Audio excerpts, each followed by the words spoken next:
possesses you to do that? What? To scream horrible obscenities at me right before we go on. It looked like you were going to tell me something important. Yeah, like, let's take your headphones off. I got to tell you something. You scream things I can't even repeat. Makes me laugh. Okay. All right. Let's see here. Anything I need to know before we get started? Did you have a good weekend? No. Why? At work. What, on the house? Yeah. The show? Yeah. Sorry? That's it. Work Friday night, Saturday. Trying to get everything done so I could, just gel out for, Monday. Sure. You end up working Monday, too? Not because I had to. Okay. I had plans for Monday. Okay. She decided she wasn't coming back from camping. Oh.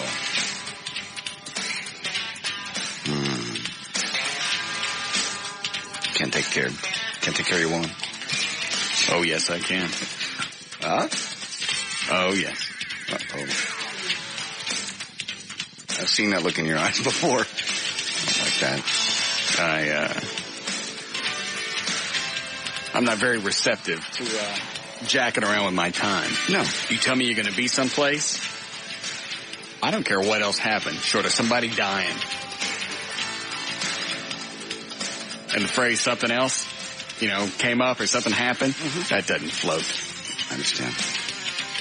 Well, you have very little free time. That's exactly what it is. We don't have another day off until a month. It works straight for a month. I'm boosted. I'm moped. You got 4 more weeks. We'll get a week off. And she warned me. She goes, you know what? I rode with some people and they don't want to come back. Okay. I went, that's fine. I understand. You still have to be punished. Oh, stop it. If she's with other people, there's nothing, she couldn't do anything. You've been out with people. You can sit there and say, hey, you know what? I got plans. I made plans to be with somebody Sunday night and all day Monday. I can't stay. You told me we were coming back Sunday. I haven't even talked to her, so I haven't screamed at anybody. You want some of this? Punish her. She must be punished. She called me Monday when they got back. I want to stop by. On my way home, can I stop by? And answer the phone. You're standing right there not answering the phone. That's exactly what I was doing. A little childish. It's not childish. Did she, okay, when did you find out she wasn't going to make it? That's pivotal. When I knew that Monday was a wash? Right. Monday night. Oh. She said they were going to stay until Monday. And I thought, all right, well, they'll come back in the morning. At least we'll have some Monday together. So, yeah, she's got to be punished. I got an email this morning because I didn't return any phone calls. I didn't answer the phone, sell nothing. Are you mad at me? Why would I be mad? Did you email back? Yes. Why would I be mad? I let her come to her own conclusion. Well, because I said blah, blah, blah. That's right. And now you must be punished. Did you say that? Absolutely. You're not her father. Come on. Punished? Yes. Punished. For something she didn't really do. You tell people, I got plans to be someplace. If you say we're leaving Sunday, we're leaving Sunday. Sometimes you don't have, there's 6 people, you don't get to make that decision. Fine. And she made a poor decision. And now she has to be punished. How are you going to punish her? I haven't decided yet. Oh, no. She even sends an email and says, I'm sorry that all this happened. And, I tried to tell I'd rather. She even said, is this the punishment phase? I went, that's right. Walk it off, bitch. You did not. You did not say that. Suck it up and walk it off, bitch. That's my phrase this week. I don't care what happens. Walk it off, bitch. I doubt seriously you said that. That's exactly what I typed back. You really said that? Walk it off, bitch. It's the way you deal with pain. You walk it off. Bitch. This show is hard enough to deal with. I just can't see why you torture this poor girl. She asked for it. She didn't. You gotta keep a tight rein on things. If it was her car, it would have been different, but it wasn't. Somebody tells me I'm coming back Sunday, and I've already made plans to meet with somebody else, I make damn well sure that they know I plan on being back Sunday. And if we're all going together and that's understood, that's what's going to happen. That didn't happen, screwed up my Memorial Day, the bitch can walk it off. Okay. I don't want none of it. Yes, Chad? How you doing, Russ? Good. I had a couple of quotes here from the Philpott article yesterday about the firing of Goldberg. Is it Robert? Yes. Philpott in the Star Telegram. Yes. Okay. The first one is most of the wackos who like Goldberg were threatening to shoot us, but they're all gone now. Okay, then the big one is, let me see. The truth of the matter is this show didn't fit our station, McNeil says. It was too topic-driven, and we couldn't get him out of it. But he was insubordinate. He did not do what I asked him to do, which was not to discuss his leaving the show, leaving the station. And it goes into a couple other things about Goldberg breaking a phone and other things, but it's got a big article in it. Oh, hang on. Trey just brought it to me. Yeah. You just now print this? Mm-hmm. Wow. So this will help you. You won't ever get sued, probably. For what? Well, it kind of builds your side of the case, not Goldberg's. I don't need a case. I want to be sued. Okay. Sue me. All right, I just want to tell you that, Russ. All right, thank you, Chad. Mm-hmm. Radioactive. How are you, Mr. Trenholm? I'm fine. Oh, Jesus. Scared the hell out of me. You could have warned me. Why? Because you pointed it at him. Ah, damn.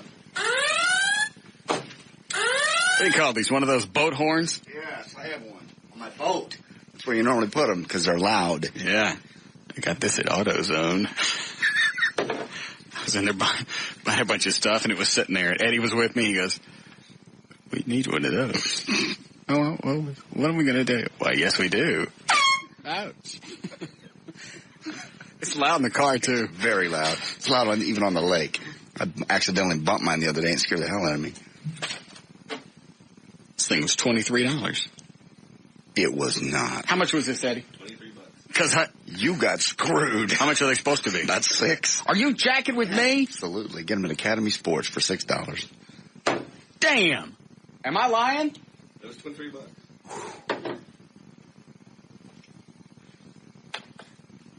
I figured, it'd probably be $7, $8. We get out and I look at the receipt because I had to buy something else for the car, so I didn't realize how much everything was. I said, the thing was $23. They must have overcharged me. It's just compressed air or a piece of plastic. They had to overcharge me. There's no way this was $23. There's the barcode. Do you want it, Trey? I'll check the price on it. Yeah, check the price.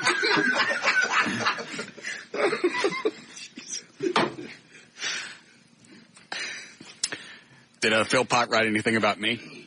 There's a mention of that the rest of the lineup here at the station has been pretty stable, except. All right. Last week, media outlets from far away as Saturn descended on Fort Worth to cover Annika. Another woman took that's 5105. Oh, Liz Wild. She took over the 7 to 11 weeknight slot last Monday. And though she isn't the first female voice on FM Hot Talk station, KLLI, she is the first in recent memory to headline a weeknight show. She's the first chick to have her own show. Yes. Mm-hmm. True. Let's see, count the Katie chick. No, I stopped talking. There were the Katie from the Ron and Don thing. They had the weekend radio girls that had a show, but that was just 1 hour or 2 hours a week. Hold on. Yes, John. Hey, the reason why that one, that little horn you got, was so much more expensive than the other ones is most of them are compressed air, and I bet that one's got R12 in it. I bet it does. Isn't that what you said, Eddie? Yeah. Yeah. What? Does that matter? Yeah, because R12, it's so much more expensive to put in your car anymore because it's basically going illegal. Well, but it makes them louder, so they still make them, but they're more expensive. Oh. Let me look on the back. Contents. Tetrafluoroethane. CAS stuff. All right. Well, I guess if you turn it upside down, it blows out smoke. Yeah. I don't think it... Hold on. Yeah, smoke came out. That's cold. That's not compressed air then, is it? Yeah, that's R12. Oh, okay. Thank you. Still think I got doogied. I'll bring my $5 one in tomorrow. We'll compare the volume. Is it loud? It's pretty loud. What are you jumping for? I'm just setting it down. Look, my hand's nowhere near the trigger. All right. I feel like Rip Taylor. Yeah. Rip Torn, or whatever guy's name is with those confetti. A bucket of confetti. You'll be good to go. All right. So far, what I've heard of Wild, which isn't too much, sounds like a good fit for KLLI's format. But that night slot, which is has been home to Opie and Anthony, The Miss Show, and most recently Ken Goldberg's Law and Disorder, seems a bit jinxed. You didn't mention Lycus. Back when KLLI was still KYNG, station owner Infinity Broadcasting gave Opie and Anthony the axe after one of their stunts led to a couple having sex in New York St. Patrick's Cathedral. I still think Infinity should have backed them on that. I don't like the guys. They sent me a jackass email right after they started saying, we're coming after your show next. But still, if you're doing something and you know what the guys are capable of and they do something, you back them up. Yeah. Especially the Catholic Church right now. That was a nice little distraction. Mm-hmm. We're playing with weenies, but could you do something about those radio guys so we can get back to our business at large, which is keys to Jesus. Keys to sweet Jesus. Quit it. Keys.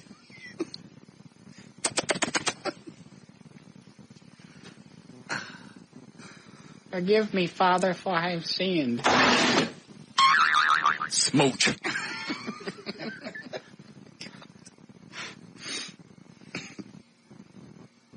Smooch, the Cyclops Jesus. Where'd I leave off? Opie and Anthony's Mish and Goldberg were cut on the local level. But program director Bob McNeil says he thinks this time things will work out. I think it's been terrific, McNeil said of Wild's first week. She's a real pro. She knows how to do this format.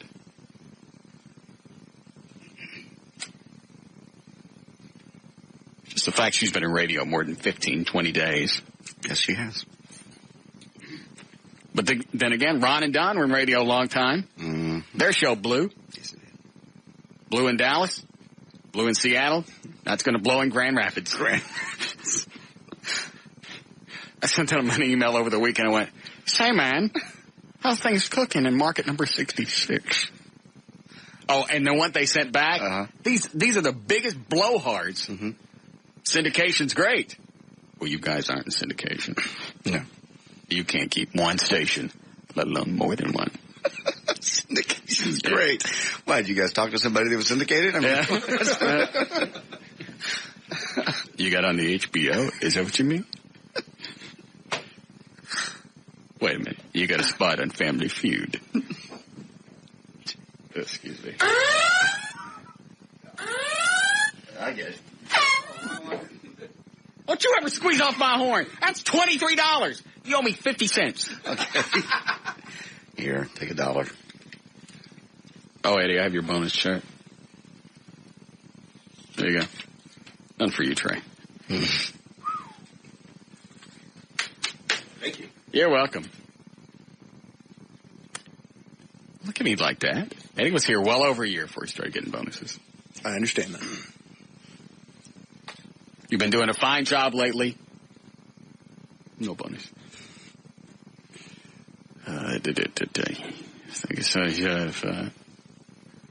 We got trends today. Are they lovely? Mm-hmm. Where are they? They're quite lovely. They're, yeah. Do we have night numbers? Yes. Let me have nights. We'll start with nights. Are we okay though in the afternoon? We're awesome. Okay, good. Well, which one? The one in the middle. Right here? Yes. Okay. This is nights? Yes. Let's see how the Goldberg did. Well, persons 12 plus wouldn't be his target demo, so we won't even look at that. Okay. That wouldn't be fair. Mm-hmm. Persons 25-54 would be his target demo, so we'll look there. Let me see. Actually, I would say more appropriately, men 18 plus. Yeah. Either one, but I think even more so. The higher of those two numbers is going to be the 2554. There's a lot of 18-year-olds and stuff. They go home, watch TV, and do other things. I don't know what you just said. Never mind. Okay. His best number should be the 2554 adults. Well, then we'll start with men 18 plus. Okay. All right. Nighttime. Number 1 is the Eagle.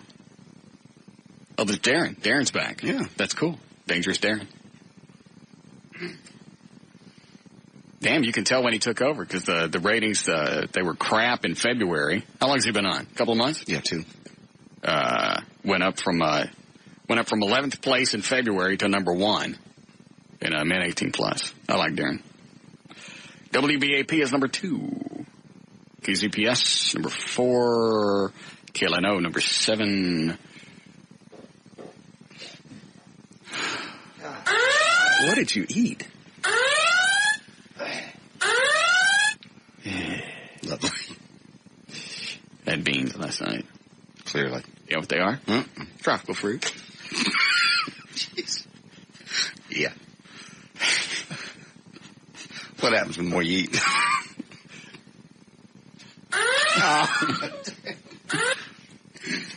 All right, what am I looking for?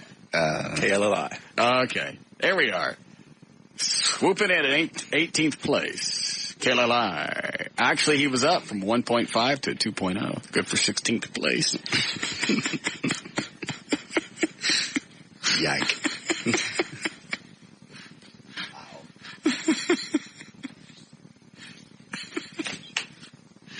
All right, person's 2554. KLLI, KLLI.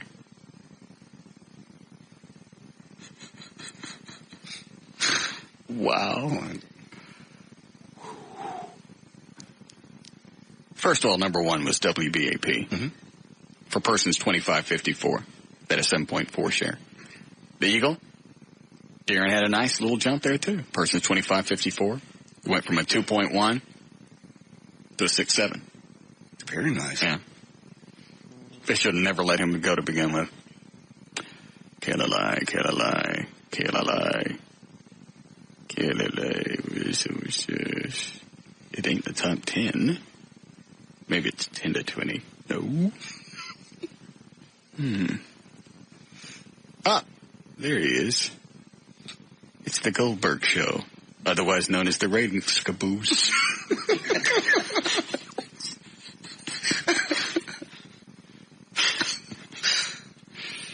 Yeah, look at that.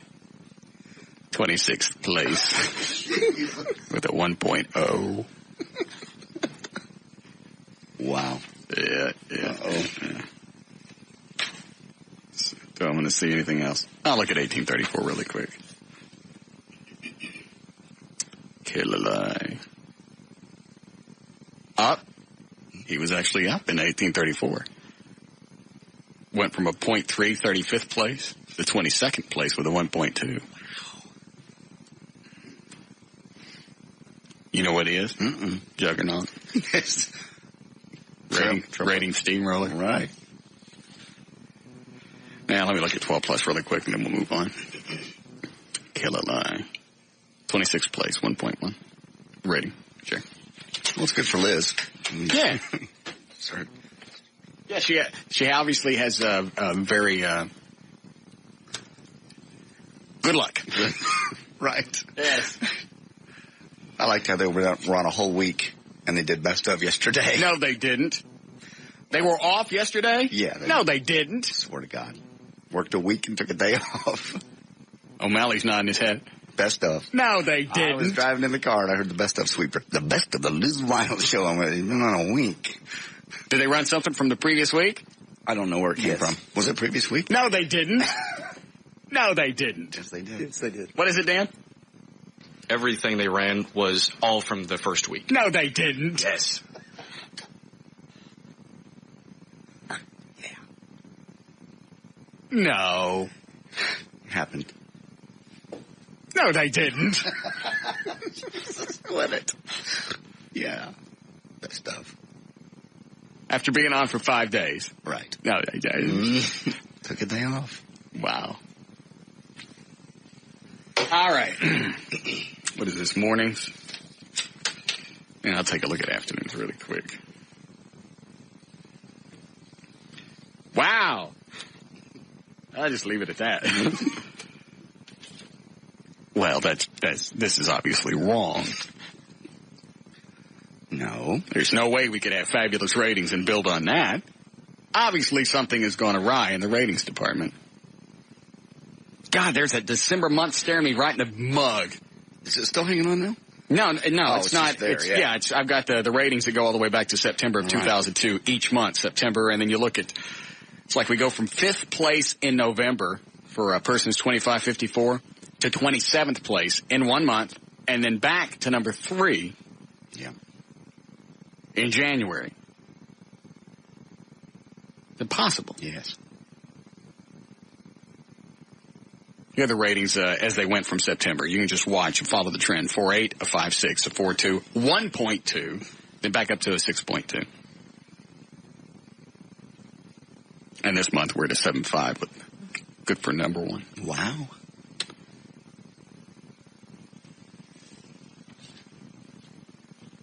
Oh, no, this one's wrong. Persons 1834. Okay. This is wrong. Why? It's wrong. What's it wrong? It's as wrong as December. What is it? Bad? No. Oh.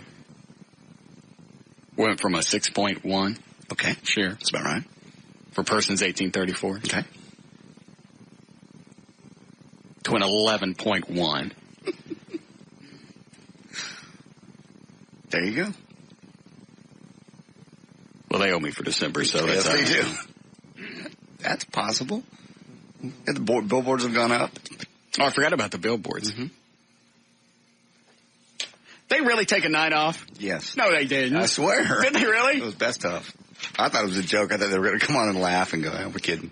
No. Men 18 plus afternoons. Okay, this one's about right, because it's an uptrend. We went from a 5.2 to a 7.7 to an 8.7 share. That's right. Good for number 1.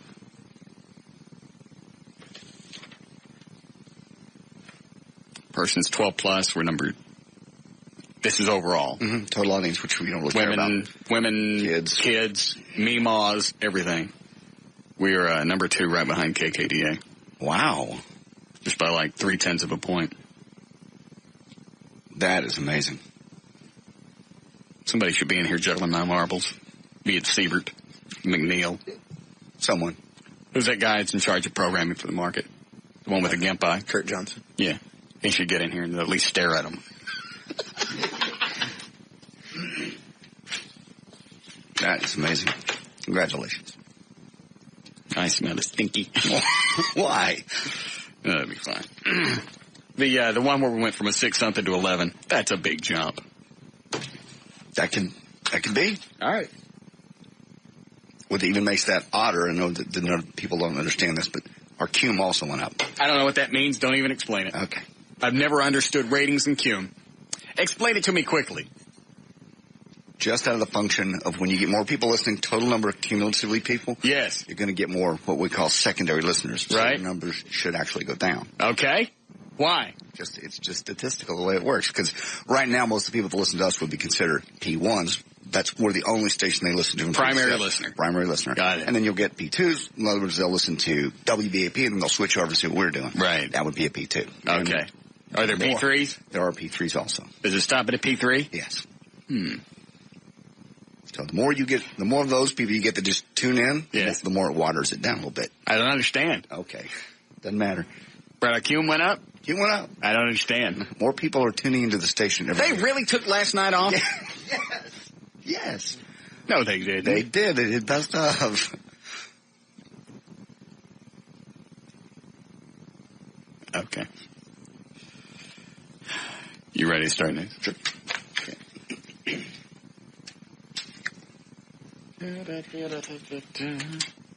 Yes, John. You gave us Goldberg last night. How about Kid Craddock? Do I have morning numbers? Yes. How about those? I'm not asking you. Hold on. There they are. Oh. Look at that. Mr. Trenholm has everything. Mm-hmm. Well, Stern had a nice, healthy month.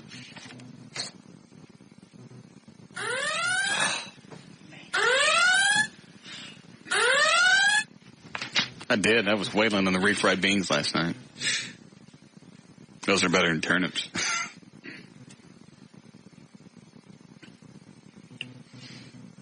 Where's Craddock? Wow. Person is 25.54. Craddock has dropped from a 6.2 share to a 4.8. Let's put him in 5th place. Stearns at number 1 with a 6.1. Wow. KKDA is 5.3. KESS at 5.2. The Wolf, 5.2. KFCS. How did Dorsey do? Ooh. Ooh. What? Mm-mm. There. Well.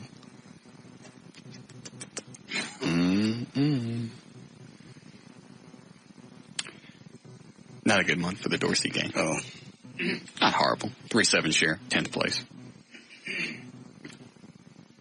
Man, what the hell are they doing on the Eagle? Person's 25.54. They're 21st place in April. Do they have a morning show? I don't know. No idea. Person's 18.34. That's their target demo, that right? Should be the one. All right. This is the one where they should at least be in the top 5. Absolutely. Only real rock station. Because the Edge is kind of alternative stuff. And what else is there? KZPS is classic rock. And the Bone is classic rock. All right. So it's the only rock station. Easily make the top 5. Oh, yeah. Piece of cake. Person's 18.34 in April. Number 1 is KESS. Number 2 is Craddock. Number 3 is Stern. Number 4 is KKDA. 5 KLNO. 7 is The Ticket. The Wolf is number 9. Where's the Eagle? 13th place with a 2.4 rating. It's embarrassing. And they're ahead of the Edge.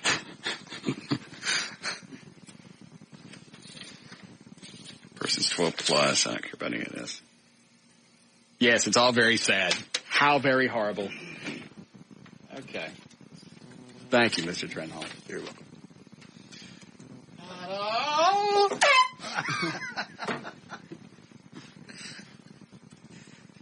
We get an update on police departments before we move on with news? I need to run to the office and get it. But. Yeah.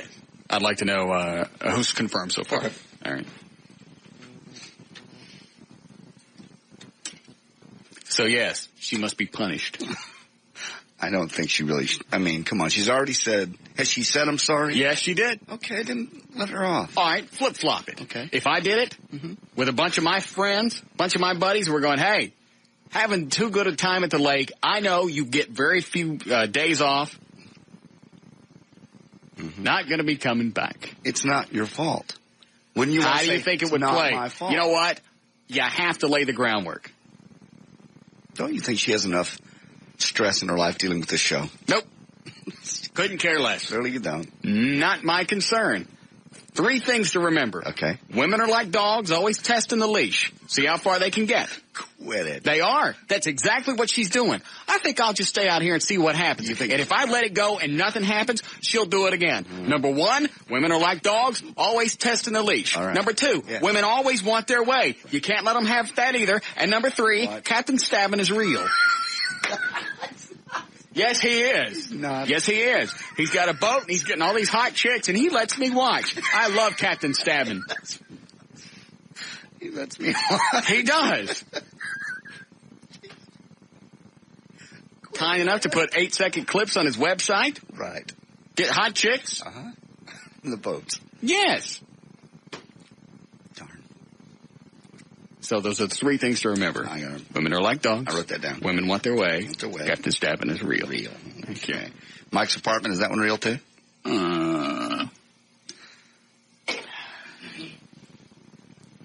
Yes. Okay. And the Bang Bus? Yes. Also real. Okay.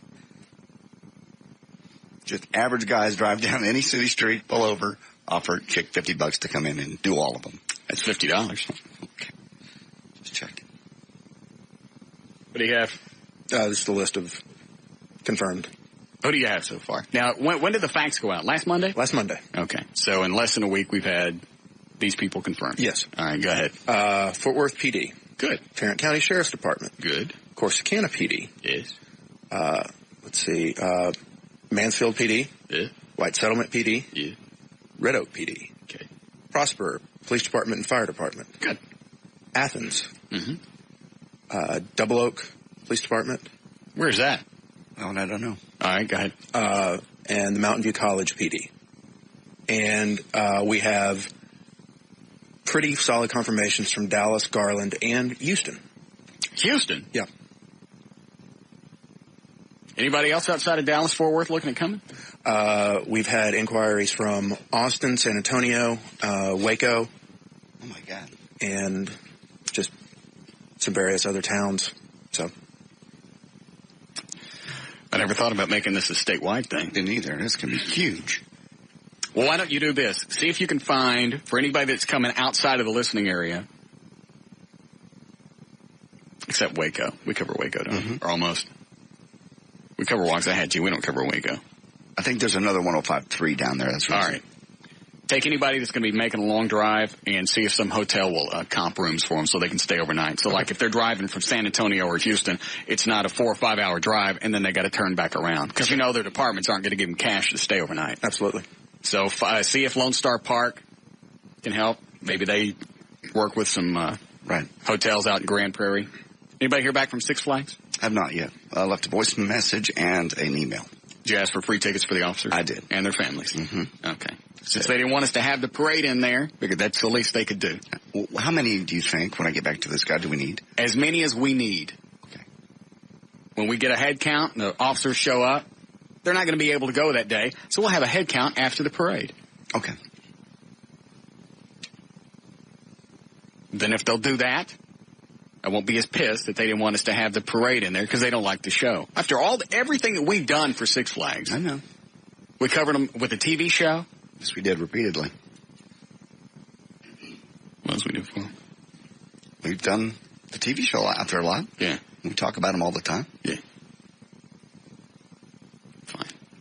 All right, that's lovely. See if you can find hotels so we can tell these departments we'll put your officer up for the evening. Okay. Thank you. How we doing, Eddie? Close, or are we all right? Okay. Hi, Tiffany. Hey. Hey.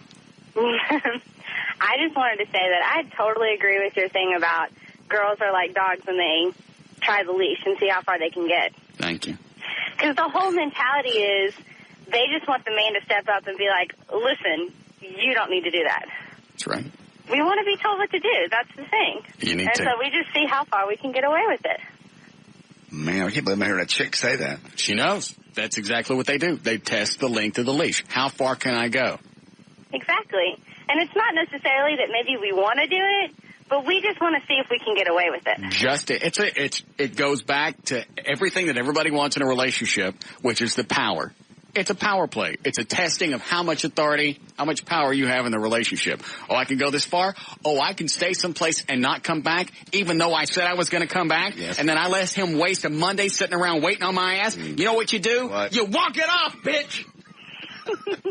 Thank you, Tiffany. Is she angry at you for not talking to her? At least you could done is pick up the phone and talk to her. Mm-mm. Why? Because why? How is that? She shouldn't have been calling. She should have been there. Okay, I'm halfway with you on this one. If it was her car, I'd say you're completely right. But she's with If I go someplace and people tell me I'm coming back at a certain time, and I'm dependent upon them to getting back, and they go, hey, we're going to stay another night. Well, I'd love to, but I made plans because you said we were going to be back on Sunday morning, Sunday afternoon. I can't stay. Yeah. And at that point, they're going to have to come back because those were the rules when everybody left. Maybe she's just not that strong type of personality. Like well, then you are. fine. You know what? This will be a big character builder for her. That or she'll leave you. Oh, well. You don't mean that. Tough titty, said kitty. Tough what? Tough titty, kiss the kitty. I got you. You have to say it faster. It's not funny. I got you. You don't mean that. Yes, I do. You don't mean that. You like her. Cats have tough ones. No. That's not what I'm talking. Oh. Do what? You like her. I like her a lot, but this can't happen. I will not be disrespected that way. Okay. Leave me hanging around waiting for you to drag your ass back to Dallas. Kiss it. Walk it off. I like that one. Oh, well. You know what they say in sports? Walk it off. Yeah, walk it off, yeah. That's what they used to tell me when I was in playing college basketball. Never played basketball a day in your life. Yes, I did. Much less college. I'd get hurt on the court. Yes. Was this the big Eastfield team? No. Where did you play college basketball? Rambling State. Rambling State? Grambling? You don't even know where you played? Did you go to college there? Because we got your transcripts and that didn't show up. It's the one with the black marching band. Okay. Anyway, that's where I went. Eddie can't help you out on this one. But did you attend school? Yes. Really? Yes. What did you major in? Because we pulled up all your transcripts and that didn't show up. What I spent most of my time doing? Yeah. Beating black people off me. No, no. You never played basketball. Yes, I did. No. I get hurt on the field. Right. And the coach would go, walk it off, bitch. That's where I picked it up. And I've carried that thought with me to this very day. I see. Thank you. Yes, is it Demisha? Yes, it is. Hi, sweetie. Hi, how are you? Fine. I wanted to tell you that is so stupid what that girl just called in and said. No woman wants to be told what. Oh, yes, she does. Women need to know. Yes, she does. You know what I need? I need me. Are you a black woman? Yeah. I need me a black woman. No, you don't. Yes, I do. Black women know how to treat their man. They're grateful for what their man does. Right. A man who goes out and is kind and caring and provides for his woman. Black women repay that. That's right. How old are you? I'm 26. Do you have luscious breasts? Yes. Perhaps could you come up and let me see your No. jugaboos? I have a child. No, I have a child, and you don't like one of the Let me see those juggies. Took me a second. Oh, my God, this is so embarrassing. No, it's not. Well, that's very sweet of you to call. Thank you. All right. Yeah. You're amazing. What? Nothing. You earned that 11 share. That's all I'm going to say. I'm going to leave it there.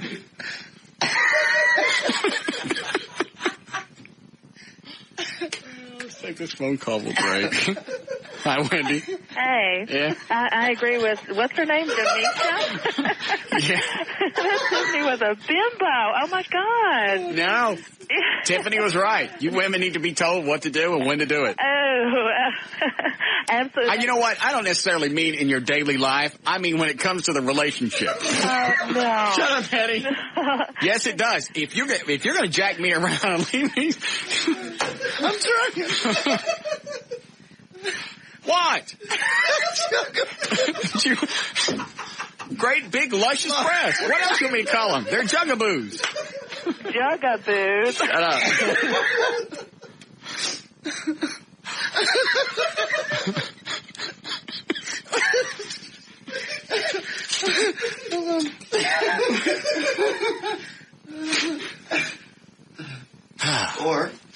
Or it could be that.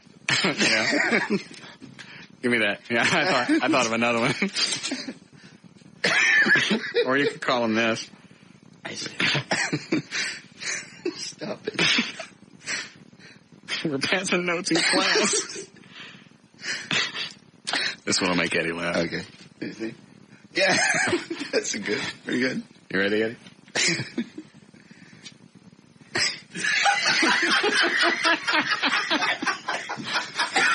All right, we'll be back.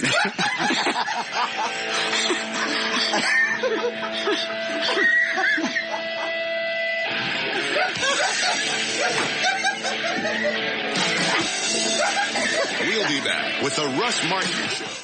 I like big butts and I cannot lie. You other brothers can't deny. And when a girl walks in with an itty bitty waist and a round thing in your face, you baby got fat.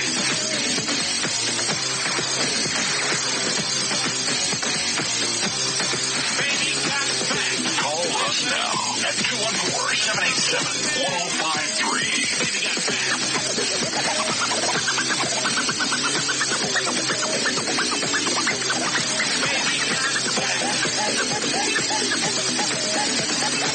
All right.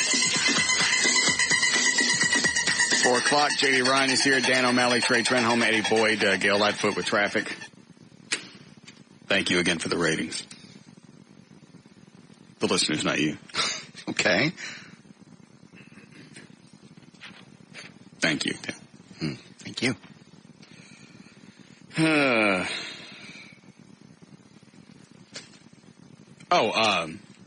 Chris at Burton has put up pictures of Katana because everybody was bitching that she was coming up here all the time, and there were no pictures of her. So they're on russmartin.com now. Under photos? In the photo gallery. They're dandy, too. See the new opening picture on russmartin.com? I like that very much. Where'd you get that? Where'd you take that? Took that with a couple of, obviously in Dallas with a couple of Dallas officers. I didn't race them. Anyway, it was them with the Batmobile. That's cool. Very fitting. Yeah. All right. Eddie, load up the news thing for me, would you? Thank you. All right, you ready to go? Yep.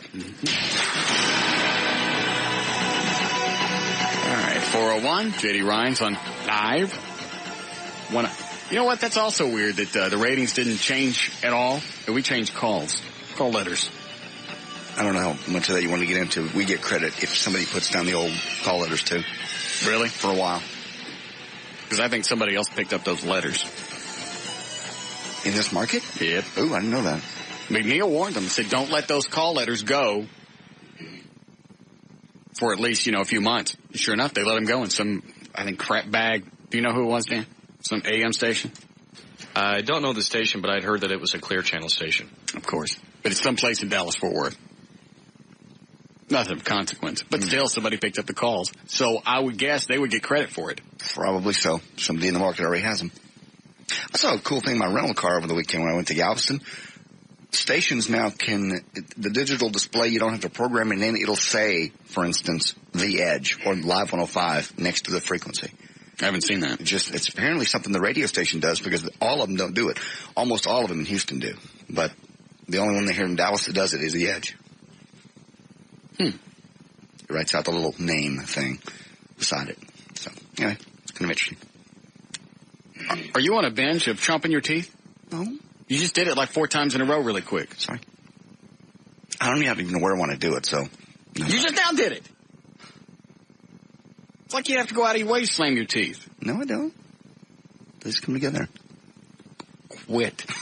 Why don't you go see My teeth are perfectly straight. I know, but there's no reason for you to be chomping like that. That's some kind of nervous affliction. It's a twitch. Quit it. But you go see an ichthyologist or something. What? I don't know. No, I'm fine. I'll try to be more cautious of it. No, you won't. Conscious, whatever it is. Did we ever start news? Sure. News and information brought to us by Nissan. And here we go. For Tuesday, May 27, 2003, Todd Bridges turns 38 today. Adam Carolla is 39. Lou Gossett Jr., 67. Harry Kissinger, 80. And Lisa Lopez would have been 32. Who was Harry Kissinger? Henry Kissinger. Greenpeace Oh, Jesus. I'm going to do that every time you chomp your teeth. God. Greenpeace demonstrators arrested at Harry Kissinger? I said Henry. No, you didn't. It's his brother. Greenpeace demonstrators were arrested after protesting global warming this morning, attempting to block the ExxonMobil compound in Irving. That's their international headquarters. A statement from the environmental group Greenpeace said 45 demonstrators tried to block access to the complex, saying ExxonMobil isn't doing enough to help solve global warming. Scientists at the Why should ExxonMobil be doing anything? I think it's because they're a fossil fuel company. I don't know. So? Let me ask you this. Okay. Those people with Greenpeace? Yes. How did they get to Exxon?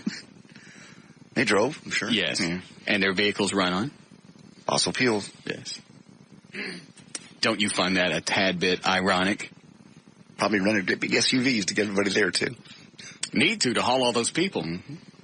Did you hear some of those morons climbed up on the roof? No, I missed that. Didn't say that. Do you know how tall that roof is? It's huge. Yeah, there was an aerial shot of some of them running around on the very top. They're lucky ExxonMobil wasn't in Garland. What would have happened? Garland cops go up there. Yeah. Push them off. I don't think they do that. They fail. No. Yes, they do. Yeah, Garland cops would go up there with everybody going, hey, get off the roof. We have aerial footage of you pushing them off the roof, actually. They jumped. We kicked them. We was reaching out to grab them. Yeah. It just looked like I pushed them. I forgot to clinch when I got a hold of them. Hold on a second. Yeah, Scott? Yeah, I just wanted to ask JD, the girl that was walking hand in hand with your girlfriend the other night, did y'all take her to Galveston or did y'all pick her up on the beach? I don't know what you're talking about. Oh, come on now. I have no idea what you're talking about. Come on now. Yeah, the chick, your girlfriend, who I know who she is, was walking hand in hand with some chick, and you were about 5 paces back looking like a whooped dog. No, where were we? Near Stewart Beach. Oh, in Galveston? Yeah. No, we didn't see anybody down there. Come on now. Was she walking with somebody? No. Did you pick up a chick in You're Galveston? lying. No, we had our kids with us. Okay. Do you remember the airplane that tried to do a loop over the water and then crapped out of it? Everybody thought he was going to eject. No. You didn't see that either. No. What day was this? Saturday evening. You must have been high from your new bong or something, because you were. You're lying. No, I'm not. You're flat out lying. Sorry, dude. Why are you lying? We had our kids with us. You are flat out lying, JD. Why are you lying? I'm not lying. He's making something up. These are both your kids? All right. I got a picture. What was I? Present it to me. What was I wearing? You were wearing shorts, one of them stupid-ass hula shirts or whatever. Damn, you did see me. Yeah. Did y'all pick her up there, or did y'all take her to Galveston? She had kids. We had our kids with us. We didn't ever talk to anybody. You picked up somebody? No, we didn't. Who'd you pick up? We had our kids with us. Were those 2 girls? There was 2 girls, right? No, the young girls. Were they with y'all? No. You just chomped your teeth. Oh, sorry. Thanks. What a goob. Scientists at the University of Hong Kong fairly certain now that SARS originated with people eating cats. Yes, people in southern China consider cats quite a delicacy. The animals are caught, butchered, and sold in markets throughout the region. Scientists now think SARS jumped from these cats to humans. 23-year-old Navy Petty Officer Dwayne Williams spent the last 9 months deployed in the Persian Gulf aboard the USS assault ship the Nassau. After surviving all the wartime chaos, he and the rest of the crew returning to Camp Lejeune, North Carolina. Dwayne didn't quite make it home. Friday, just 3 days away from home, he and his buddies were playing football. He went for a deep pass, fell off the ship down 70 feet into the water. His buddies, the ship was going along about 21 miles an hour. Did you chop your teeth? No. Are you sure? But some of Dwayne's quick-thinking football buddies threw him a float coat to help him stay buoyant, as well as a smoke float, which is used, of course, to rescue to signal the rescuers. Ship was stopped within 5 minutes. A rescue boat went after him. They knew he was alive when he fell in because he was waving his arms. Helicopter arrived 10 minutes later. They looked. They can't find him. See this picture could ton his ass. Yeah. Oh my goodness. Who took that? I don't know. These are some professional photos that she sent. I just said, we don't have any pictures of you. We got one of you and me in the studio. Send me some professional shots. I like this one. Wait a minute. Let me go back. I like that one. Yeah. She's laying on the beach. Like that one. Jesus. Excuse me. Rescuers did find the float coat, the smoke float, and the football. Didn't find him. Mavic forward Dirk, that guy. Gonna be playing Game 5 of the Western Conference Finals tonight at the SBC Center. Coach Don Nelson declared. Why? What's the matter with him? Hurt his ankle. He hurt his left knee during Game 3. When I was going to Rambling State. Is it Grambling? Grambling. What is it? No, don't pay attention to it. When I was going to college and I was playing basketball. Right. We pulled a hamstring or something. Right. What would happen? We had to play anyway. No, you didn't. Yes, they do. They shot us full of roids. No. The coach would look at me. Right. He'd wrap it up with duct tape and go, walk it off. No. Mavericks down 3-1, the best of 7 series. It's a must-win tonight to force Game 6 Thursday at the American Airlines Center. Without him, by the way, Dallas lost Game 4, 102-95. And they're in San Antonio tonight? Oh. They're screwed. I think so. Let's see, the rock and roll animals of today, just not the same. Mr. Don Henley of the Eagles describes the difference between touring today and touring 30 years ago. He says there are 92 people, including the band members, on this tour. It runs like a Swiss watch. We have excellent people who are committed and know how to do their job. We have no jerks. We have no loose cannons, no slackers. Everybody gives 100% because the goal is to give the fans the best show possible. Backstage, it's very serene and consistent. There's no partying either before or after the shows, but we do receive old friends and professional guests briefly. Should you catch Leanne Rimes on her tour this summer, you'll get to see her move in a way you've never seen her move before. She told CMT, quote, "I'm very comfortable with my sexuality now. I'm comfortable with my body, so I can move differently now. I'm a woman, so it makes a huge difference than seeing a kid perform. It's a major difference in show, and I love it." Yummy. Yeah. I haven't seen her perform. I saw her do one thing, and this was like 2 or 3 years ago on CMT or whatever. Your Rice is Big Deal? Yeah, I think so. Is that the name of a song? Yes. It's wearing one of those Madonna headsets. Oh, okay. I think Madonna was one of the first ones to start using that. Her and Garth are the only ones I can remember.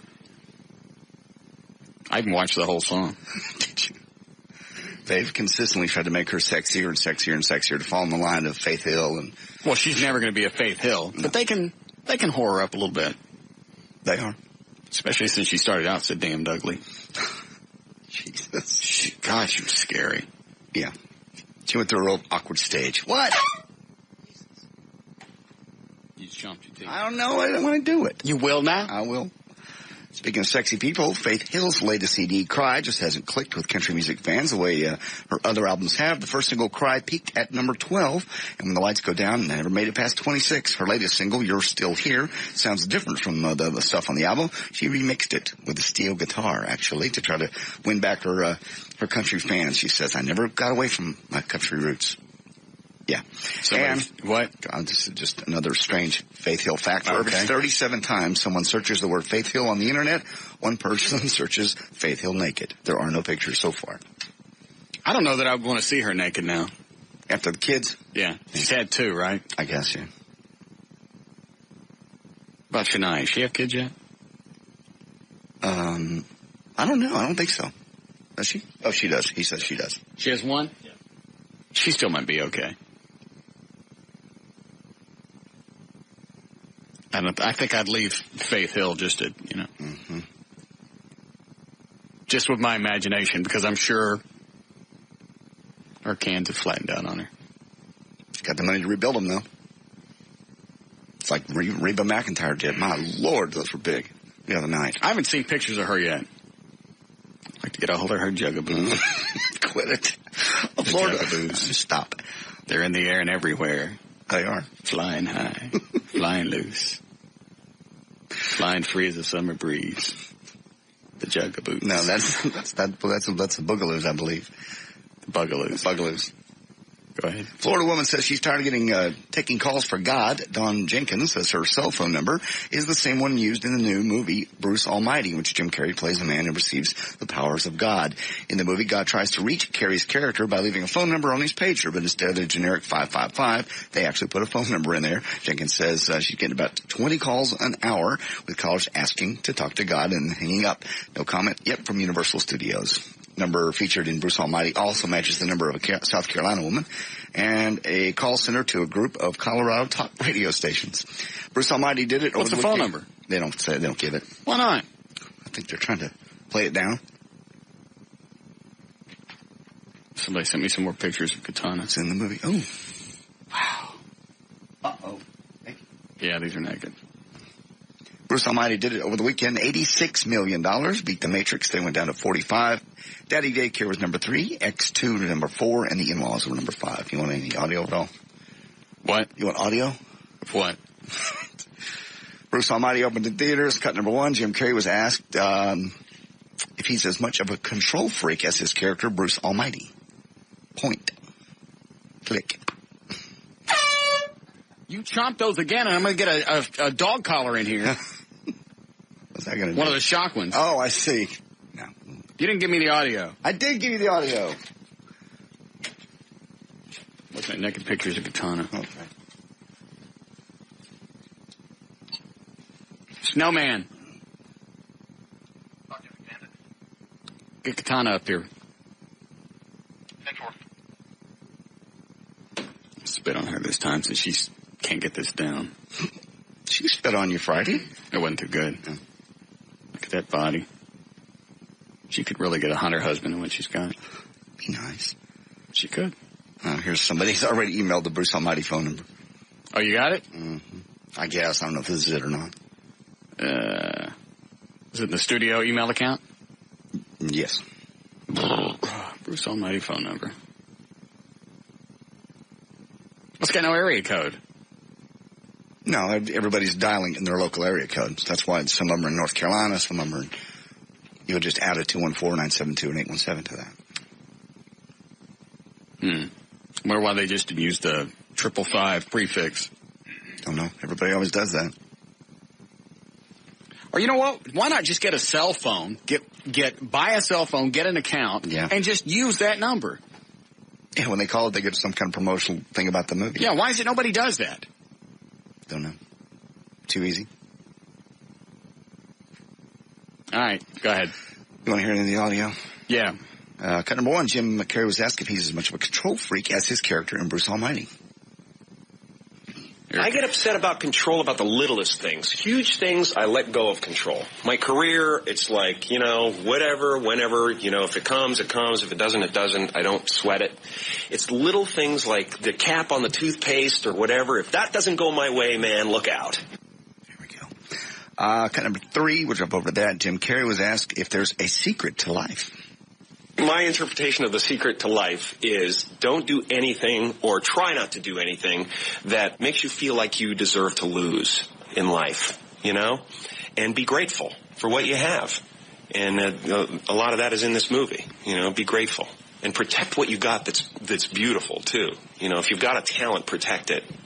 Protect the spark. There we go. Bruce Almighty and Rowan over the weekends. And there's news and information. I'm J.D. Ryan on Live 105.3, The Talk That Rocks, Texas.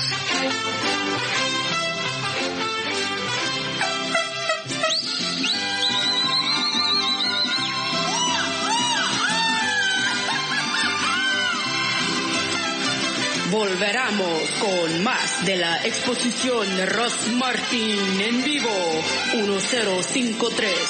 La plática que tembla Texas.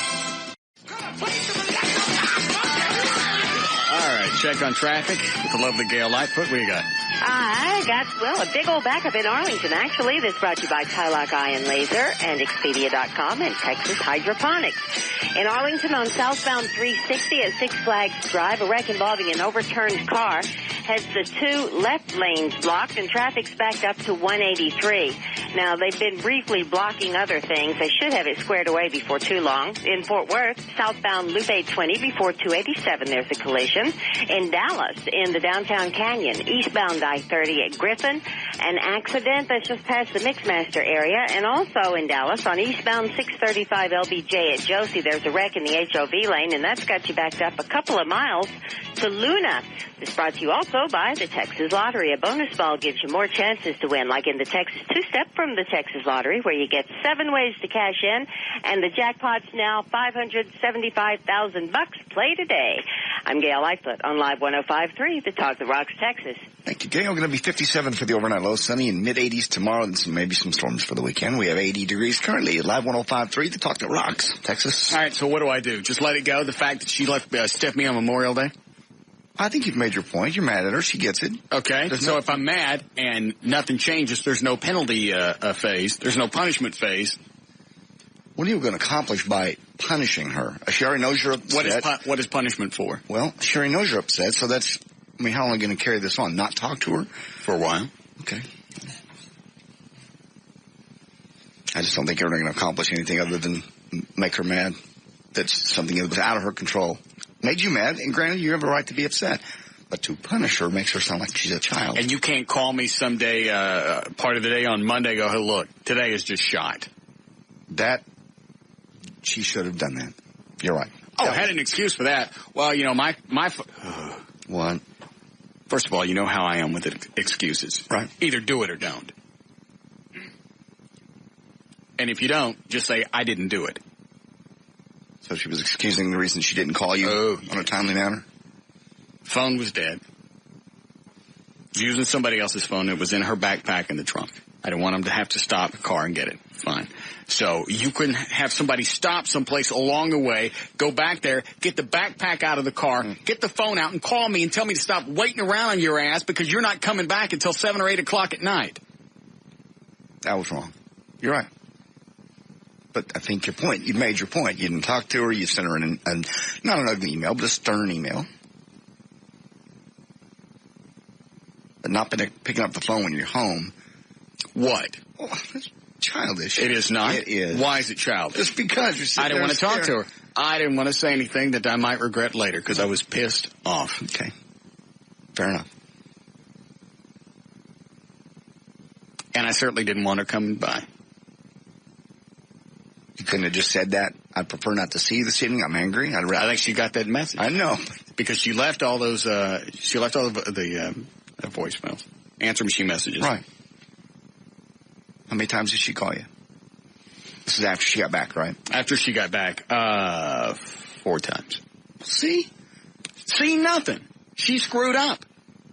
And she realizes that, and she's trying to get back in your good graces. Tough. I may be pissed off. When someone apologizes... When you dick with my time, it pisses me off. I don't have a lot of free time, and I got all my stuff done. And you know how much stuff I have on a weekly basis? I got all my crap done. I even went home because I knew she was going to be out of town. Right. And I knew she was coming back Sunday and Monday. So I started doing yard work Friday night when I got home. Just to get warmed up. All day Saturday. Getting stuff done. Trying to get the Firebird fixed with the overheating problem. Stuff like that. Getting everything out of the way. Sunday, Monday comes, nothing. I think I'll be mad for about a month. Oh, you will not. Watch she me. won't wait around for a month. Fine, don't let her wait. You screw up, you be prepared to walk it off. I think you're overreacting just a little bit. You have every right to be upset and have that discussion with her. Every right. I've had the discussion. I sent it in an email. Walk it off, bitch, is not a discussion. That's a command. That's the way you get over this. Oh, you walk it off. Well, they all decided to stay, and you couldn't have brought up, I have plans back in Dallas Sunday and Monday. Some people don't like to rock the boat, yeah? Well, then I'm sorry. All I know is my time is my time. I know. That Monday is gone. It's a day I'll never be able to recover. That's true. You had to. I'd gone out Sunday afternoon, picked up a bunch of stuff for the barbecue for us on Monday. Okay. Got some flowers. Oh, very nice. So you're really upset that you went out of your way to do something nice for her, and she just basically blew it off. Got her favorite wine. Cleaned the pool. Even though after we had all those storms come through over the weekend, I had to spend another hour and a half cleaning the pool. Got everything ready, going to lay out and just be brain dead Monday. All of her favorite stuff ready to go. Did you really do any of that? No. I'm not doing that stuff for that bitch. No, I can't tell if you're just saying it on the air just to make her. No, I didn't do anything. That's not the point. It didn't make any difference we had plans or not. If you're supposed to be someplace, you be someplace.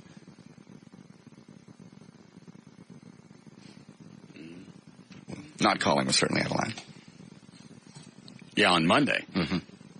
She did call, warned me Sunday. Well, looks like, and this was late in the day Sunday. Looks like we're not going to be leaving tonight.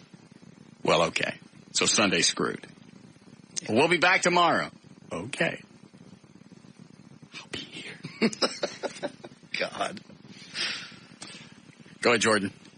Hey, Russ, I heard you on the Liz Wild show on Friday. Did you hook up with her afterwards? No, I had to go home and do yard work. You didn't ask her to go out to see your Batmobile after the show? No. Really? That's what the producer said on the Liz Wild show. Well, then that's what happened. Okay. Okay. Bye. All right.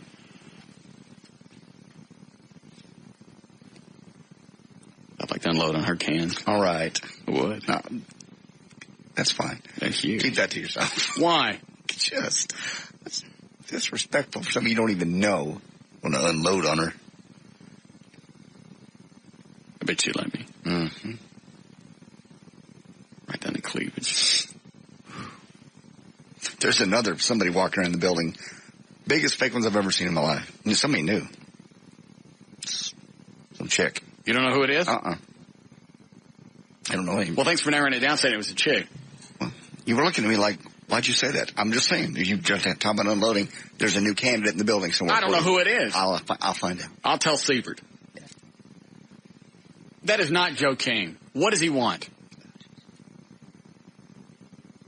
I'm trying to figure that out, but it's so hard to get through him. Put him on. Just put him on. What is it, Joe? Oh, okay, yeah. I called you guys from the movie theater Friday. It was a cool movie. I reviewed it over the weekend. JD had written and thought that maybe I was in Korea, because, yes, you can send email from any computer in the world. Now, I was in Fort Worth, and, yes, I saw the movie at Fort Worth just outside the Hewlett Mall. What movie are you talking about? Why would I care that you're at a movie theater? This is JD sent me an email. The movie is called The In-Laws with Michael Douglas and Albert Brooks. I don't care. Why are you telling me this? Well, JD sent me the email, man, and no, I wasn't in Korea, and if Bill Clinton called, you know. What are you talking about? JD, did you get an email from JD? No. I did. Okay, well, congratulations. Aren't you the special little toddler? Well, it's a cool movie. What medication are you on? Would you like to hear the theme song? I don't care about the movie. Well, it's what medication are you on? It's not a James Bond movie, man. I don't. Why would you think I would care about this movie? Now, it does start with the theme from Living. What is wrong with him? I told you. I even printed the email that he sent today. I was just going to dismiss it, and I went, it's what is it, 5 He's talking pages? about Bill Clinton, because I finally went, you got me, buddy. Oh, by the way. I don't care. Bill Clinton. I don't care. Okay. I don't care. If you explain it, he doesn't sound as weird. Yeah. Here's the email that I got today, and I guess he copied you. Yeah, it says he copied you. I actually sent it to you. He copied me. Hi, JD. It's like this. On any given day, Jodie Foster is always herself, as if Jack Nicholson, Adam West, or any other star. What does that mean? Where does that come from? Why does the sentence start like that? I don't know. Does it have anything to do with a prior conversation where you possibly said, I wonder what Jody, Jack, and Adam are like on a daily basis? Never. So this is just out of the blue. Mm-hmm. What are you on? Okay, to answer your question, it's a medication called Seroquel. And what does that do? Basically, it makes you very happy. Yes. Just like, say, walking for an exercise releases endorphins in your body. Does it make you lucid? What's the word lucid mean? Lucid. Oh, lucid, like, in other words, kind of, if you had a couple of beers, yeah. So in other words, if you went out to the cocktail with JD, you had a couple of beers, and you sat around and started to tell old jokes and, stuff like that. Okay, what does this email mean about on any given day, Jodie Foster, Jack Nicholson, Adam West? Yeah, I've seen all those celebrities very recently. And why would JD care about this? And why would he care how they act on a daily basis? Well, JD and I, if it was one-way correspondence, you guys would have a gripe. But when you write back and forth, there you go. It's not out of the blue. I'm writing in reply to a recent email. All right, hang on. Let me look at see what his reply was. One moment, please. Yeah. All right, here's if I'm reading this right, this looks like the last email you sent him that says, oh, I understand. Are you on location today doing the new movie? Or are you doing the space shuttle thing? Must be really fun to fly that bird. And then he sends back, it's like this. On any given day, Jodie Foster is always herself, blah, blah, blah. Today we have all kinds of security and other video. So if a movie star happens to walk into your store or place of business and you ad-lib something, they might ask, hey, that was so funny, can we use it?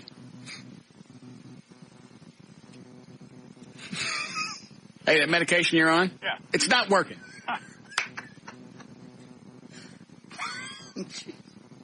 It's that simple. Remember, VCRs weren't around when Charlton Heston was young. If they had been, you might have seen him and others like John Wayne or Clark Gable in all kinds of commercials. Okay. There's no continuity here. Yes. There's no... It's just... In no way addresses what I sent him. To make a comparison for radio, why ad-lib a Church's Chicken commercial at the radio station when you guys can take a 20-minute break and broadcast from a local Church's Chicken with a VCR in your hand?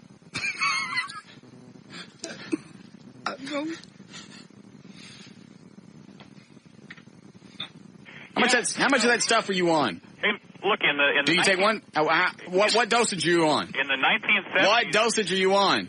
150 milligrams. Double it. To make a let's see, what's it? Radio. It's By the way, here's a free comedy movie script written by Joe King, and then it's 3 pages of some bit. Yeah.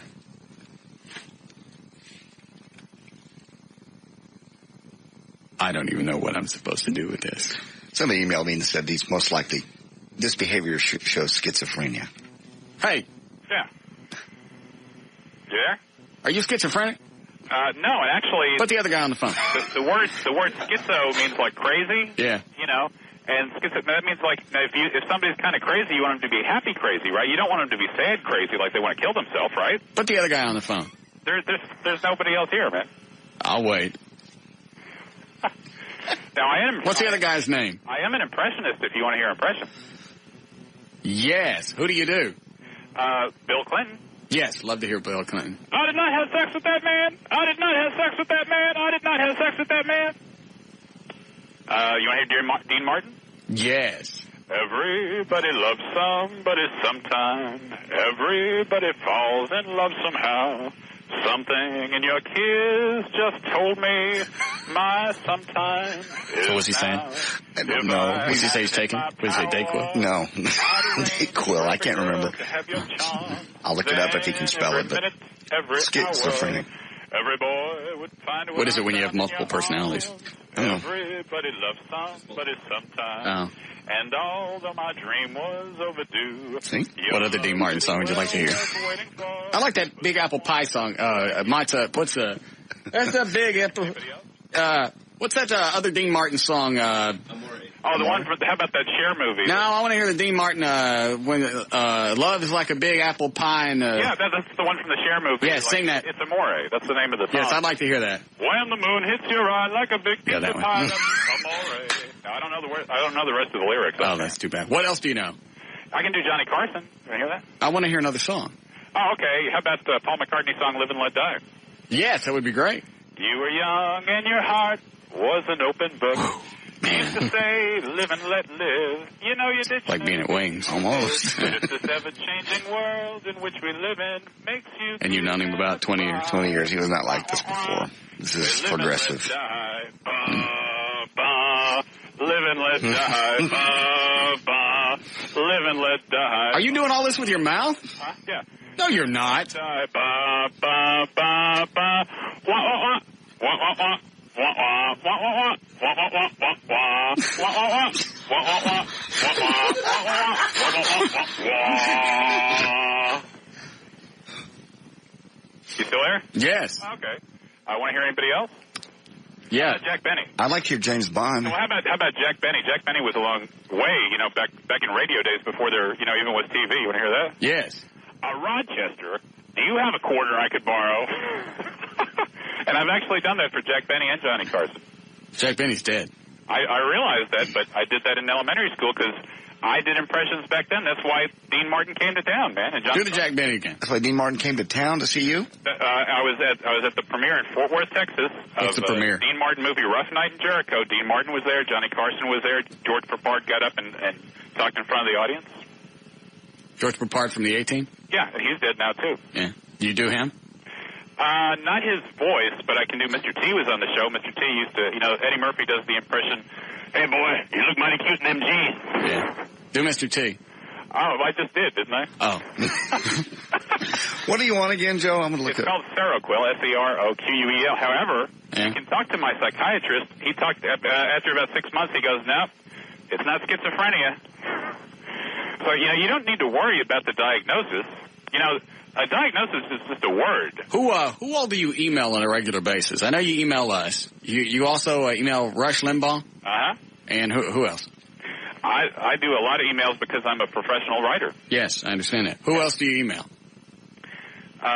Recently? Dan Rather? Not within the last, a couple of months, but yes, I have the number, and yes, in fact, I met Dan Rather. Yes. Dan Rather was in Arlington, and I recommended his book, The Camera Never Blinks, to my UTA professor, and they made it the textbook. Right. For radio TV courses. Perfect. I'm sure Dan appreciates that. Yes. Sure he could use the money. Why do you email Martin Frost all the time? I don't. I emailed him the last time about 3 or 4 months ago, and now I've moved to Benbrook, so I'm no longer in his district, so now my congresswoman is Kay Granger. How come you don't like Martin Frost? Well, I've always been a Republican, so even from the first time he ran in 1978... Did he flip-flop from Democrat to Republican? No, I've always been a Republican. Not you, Martin Frost. Oh, no. Well, what he did that I didn't like... Antipsychotic medication. Martin Frost would basically... Are you psychotic? You there? Are you psychotic? No.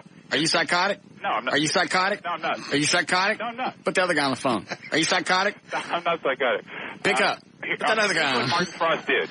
His people would put a sign in your yard, a Martin Frost sign. Are you looking at? And it was up to you to take the sign down. You didn't ask for the sign. They just put it there. I put a Martin Frost sign in my front yard one time. People thought I was selling ice. Go ahead.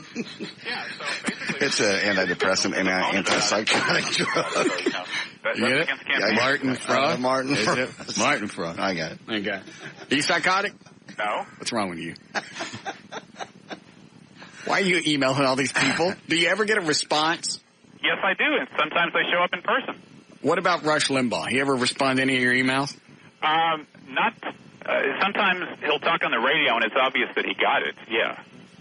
What will he say to make you think that he got your email? Oh, well, one time I sent him an email about 24-hour fitness, and then sure enough, that afternoon they were talking about a young woman who worked out at 24-hour fitness, and the topic there was, she goes, I don't believe in abortion, and what should I do, when I'm trying to meet somebody at the fitness club? And he goes, well, you don't have to ask them, if you're pro-life or not. Just talk about the issues in the newspaper, and when they talk about what they think, then you know. That's the way it is. But, I don't have to ask you or JD, are you this party or that party? We just talk about the issues, and you figure it out. So how come you don't like Martin Frost? It's not.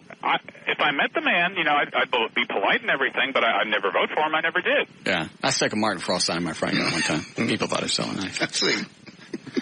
Hang on, I'm going to read what you have. Yeah. Let's see. Antipsychotic drugs are often very effective in treating certain symptoms of schizophrenia. Put the other guy on. Particularly hallucinations and hallucination. Why am I not saying that right? I don't know. Hallucinations.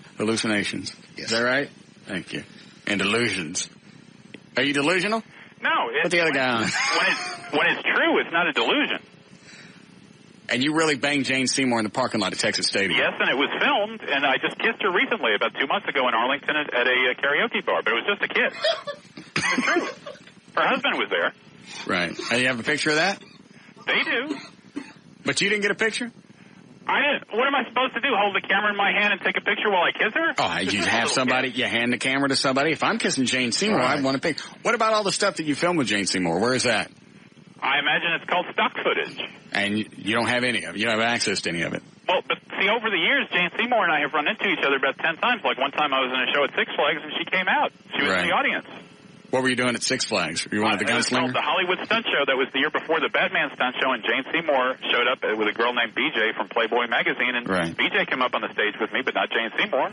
This had been about, what, 92? I think it was about 91. Okay. 91 or 92, yeah. I think 93 was when they added the Batman Stunt Show. Yeah. And then you've actually starred in films, right? Yes, if you watch the film Moonraker, you look at the skydiving sequence when they push James Bond out of the plane and there's a skydive there. It's intercut between me and Roger Moore. You go, hey, that's not Roger Moore. Who is that? That's me. What did you say? When I came out, I don't remember what words I said, but if you look at the footage, that's me, So are you doing a stunt, or they just decided that they were tired of looking at him? That is a stunt, yeah. The guy who actually pushed me out of the plane was Roy Johnson from Hope, Arkansas. Right. And he went to Sam Houston High School with me. In the movie, it's that Richard Keel, the big guy who plays Jaws, and sure enough, as a joke, Roy's nickname in junior high and high school was Jaws. Hold on a second, Joe. I got to ask him about his Academy Award, too. Go ahead and ask.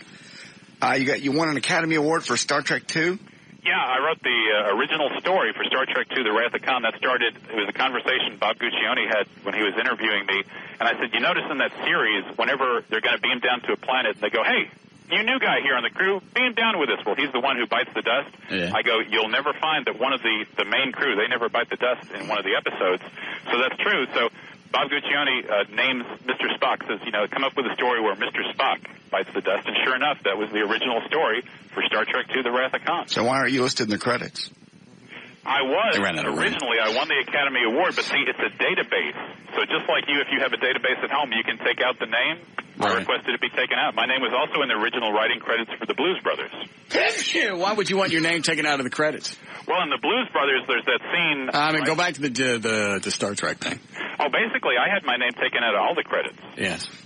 Obviously a very wise career move. What do you want? You there? What's wrong with you? Well, if you've ever seen the movie Notting Hill... What's wrong with you? It happens all the time. I understand that. Hold on. Yes, Julia? I just heard him talking about Kay Granger. Uh-huh. Called my mom. She works for Kay Granger's office. Yeah. They know who he is. Oh, do they? Yes, they do. What did they say? They say that, yeah, they get letters from him. They throw them away. What did the letter say, do you know? She didn't say. I can call her back and ask her. Yes, if you would. Yeah, they know him around the office. She just started working for him, so she doesn't know him, but everybody else in the office, the minute she repeated his name, they all shook their head. Bet he's known in Jane Seymour's office, too. Yeah, probably so. So. All right. Yeah, call, find out then, and then call me back. Okay. Thank you. Bye. Yeah. What's wrong with you? Alex Baldwin was in Notting Hill, but you don't see his name in the credits. And the character he plays there, his last name is King. That's the name of the character. You can look it up on the Internet Movie Database. It's true. So everybody named King you get credit for? No, I didn't say that. Did you get any cash for writing up the movie? I'm trying to resolve that now. I just communicated with the IRS, so yes, they do owe me some money. You're supposed to get a residual and a royalty check. That's true. But if you wrote the movie, it seems like they give you, $200-300. That's true. And the movie came out, I think, in like 82, so you probably should have seen something by now. I'm in negotiation with them. That's After 20 years, you probably need to step that up. What's wrong with you? It's absolutely true. Joe, I just don't remember you being like this 20 years ago. Yeah, what happened to you? You talking to me? Yeah, you weren't like this 20 years ago. Well, what did you want me to be like 20 years ago? A normal person? You know this is not right? You know this. Are you not right? If I'm telling the truth, it's not a delusion or a fantasy. I want to hear another song. What other songs do you know? Oh, let me see. Young and tan and long and lovely, the girl saw me, Benina goes passing, and as she passes, each man she passes goes. We need a break. Is that all you know? Because that's one of my favorites. I love Stan Getz. Yeah. Sing some more. Another song? Let me think. Hold on a second, Joe. Okay. Is it line one for real? Oh. Yeah, Heather? Yeah. That guy is standing outside the store right now on the payphone. I just walked outside to make sure it was him. How do you know it's him? Because he comes into this place of business all the time, and he scares us. He comes in, and he talks about how he's going to sue the makers of Viagra because they slipped roofies into his pills. That's what they did that to me? No. They did. No. Does he come in naked with M&M's glued on him? No. He comes up to us on breaks, and he starts talking to us and telling us that he's, about the Academy Award winner, and he talks about Jane Seymour. Right. What store is he at? Where is he at? But if I say, I'm going to get in trouble. Why are you going to get in trouble? You're just working? Okay. So. Oh, well, don't say it if you think you're going to get in trouble. Just what city are you in? Benbrook. Is that right? Is that where he lives? Yeah, absolutely. He doesn't have a phone or a car, it's across the street from the Burger King in Benbrook. And it's not the Eckards. Okay. Anybody's in this area knows where he is. He's on the phone right now. He's still there. I'm looking at him right now. I want you to hang up the phone and just walk outside and holler at him so I know that you're really there. Okay. All right. Bye. You there? Yeah, I want to hear the rest of the Walgreens. It's the Walgreens in Benbrook on 377. Yeah. Oh, that's that. Yeah, I don't see her. She must be listening to the radio. Sing The Girl from Ipanema again. Long and... How about Earth, Wind, and Fire, Shining Stars? Oh, that's my favorite. Do you know September? Do you remember? No, do you know September? Yeah. Call me then. We'll be back with the Russ Martin Show.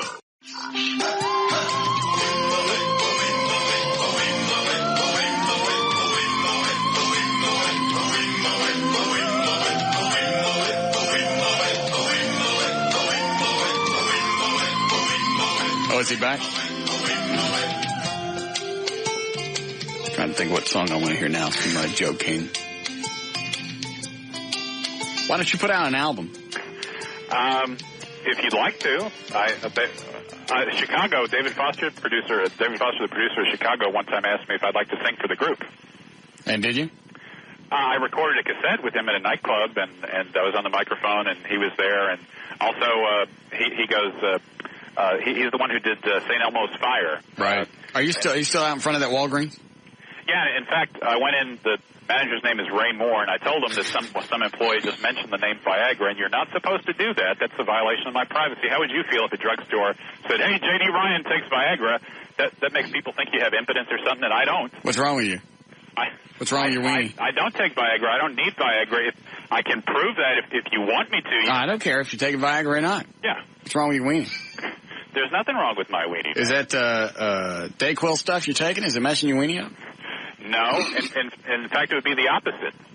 You know, somebody would have impotence if they were sad. I'm not sad at all. Oh. Which Walgreens is it? It's in Benbrook, Texas, Highway 377, just north of Mercedes, right across from the Eckers.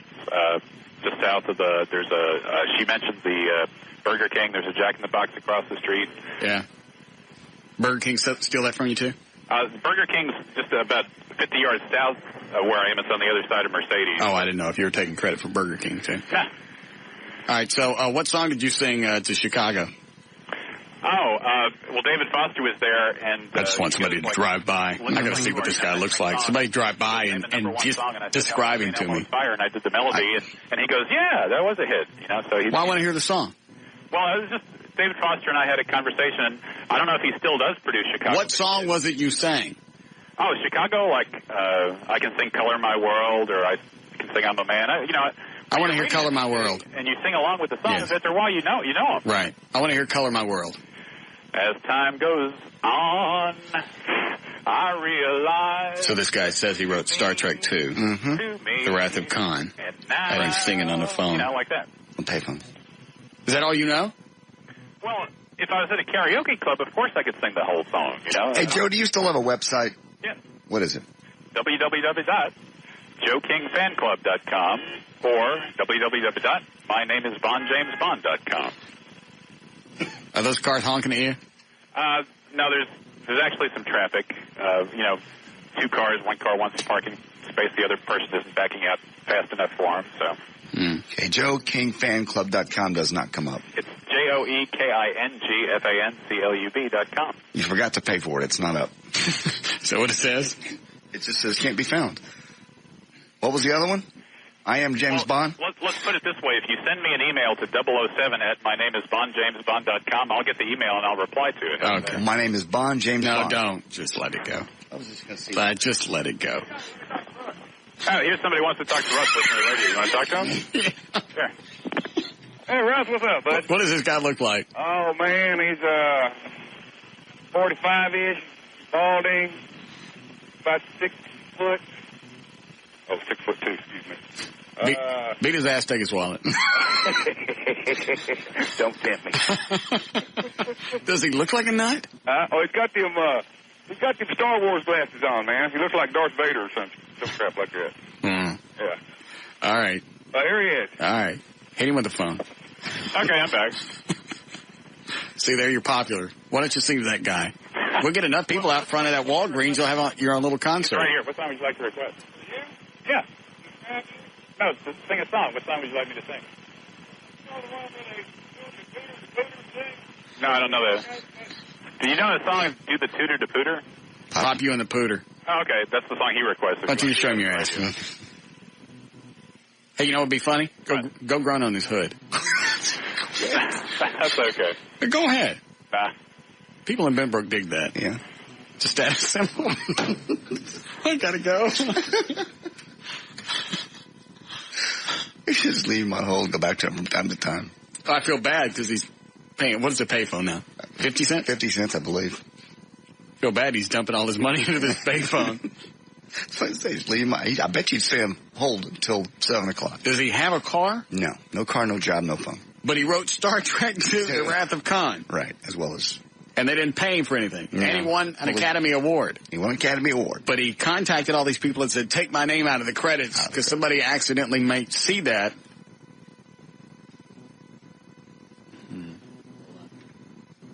Yeah, Brandon? Yeah, he's just a nut. He's walking across right now. He's got some big... Oh, sorry about that. I got it. I caught it.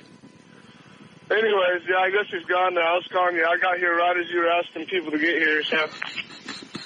What's he wearing? All black. Black pants, black shoes, black shirt. Freak.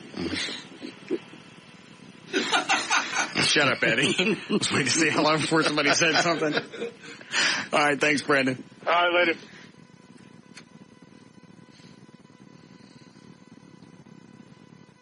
Yeah, 20 years. They really should have written him a check by now. You'd think they'd cut him something. Oh, very sad. What? Nothing. He's just, had a great big career in movies and television, and now he has no money at all. Mm-mm. He's literally the Peter Scolari of our time. Yeah. He just totally believes all this stuff, too. He's convinced. And why does he keep sending these scripts, these comedy scripts? He thinks they're funny. He used to have a website. It's apparently not been paid for because it's gone. But he had his picture on there, and he had him and Jane Seymour and her baby and how much the baby looked like him, comparisons. Really? And rattlings like this. All just over and over, just on and on and on and on. I'll get Chris at VertBiz to put him up a free website. Okay. I want to see his pictures. I want to see his pictures. I want to see everything with Jane Seymour. I want to see all the things that he has to prove that he's been with Jane Seymour. Nothing. It's going to be his answer because it was covered up.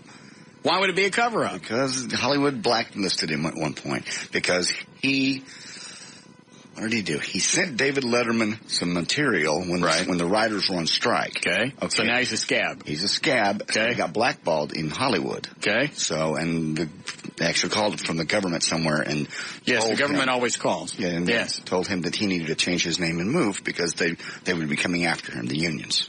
Right. Because he sent David Letterman he got blackballed. Correct. That happened to me once. It did? Mm-hmm. No, it didn't. Yes, it did. No, you sent David Letterman something? No, I got blackballed. Oh. I see. Is that in prison? Loose area. All right, you ready for news? You like. Okay. Do you do a legal ID, Eddie? All right, 511, J.D. Ryan's on live. 105. Thank you, Russ. And let's see here. A new generation of peer-to-peer tools is finding its groove on the Internet, spelling tougher times ahead for movie studios' attempt to stop online piracy. Many of the latest generations of file-swapping tools. I know you're going to do it. I can see it. I'm doing anything. Many of the latest generations of file-swapping tools have been designed specifically to increase the efficiency and speed. What? Dumbass. Jesus. And I knew what was coming even. Put a sports horn right in my face. Sorry.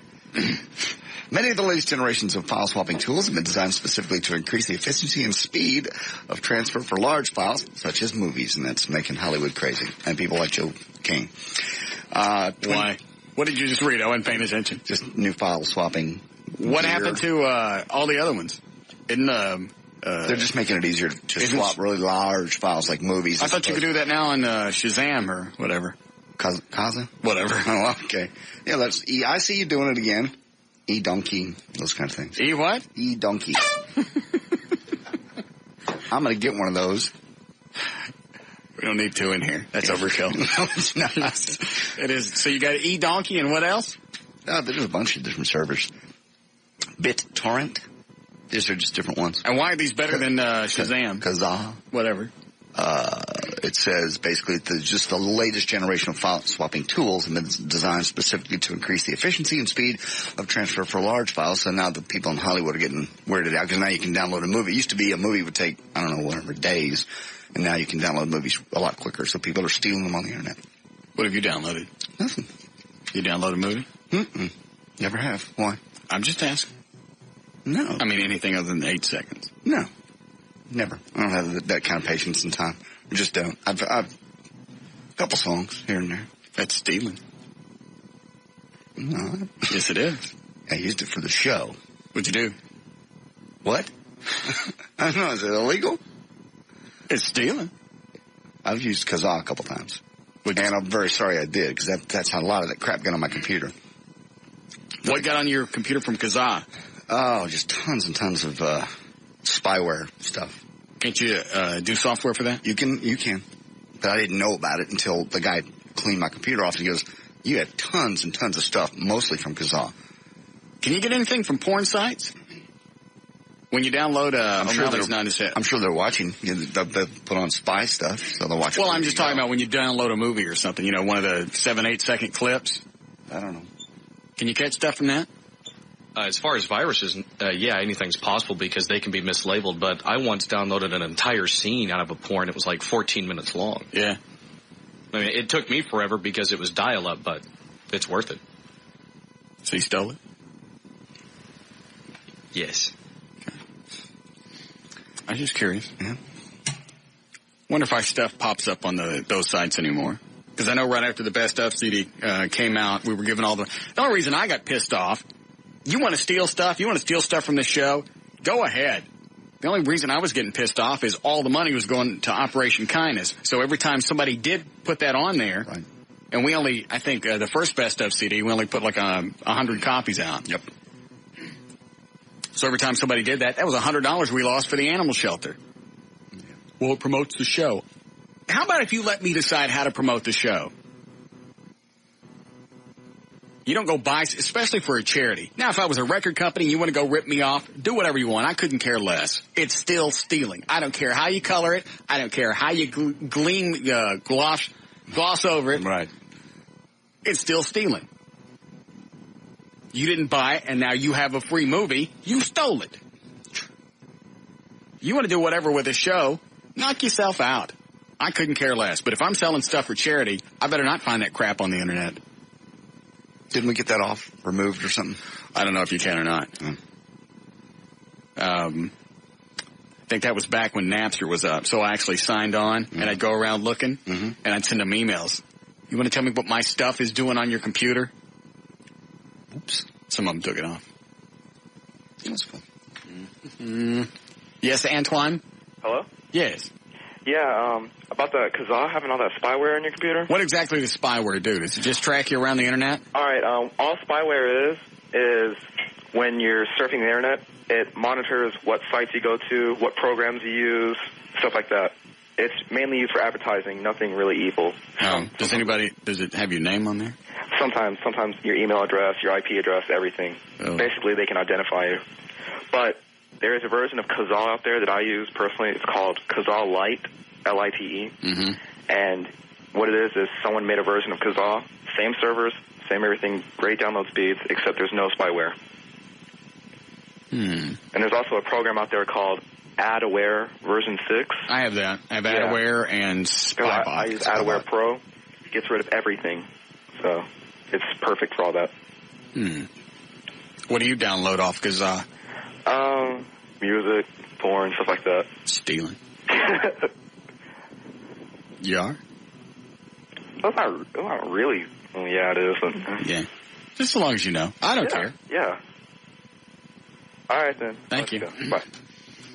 The upside to it is maybe the record companies will pull their heads out of their asses, stop being so damn greedy, and drop the prices on stuff.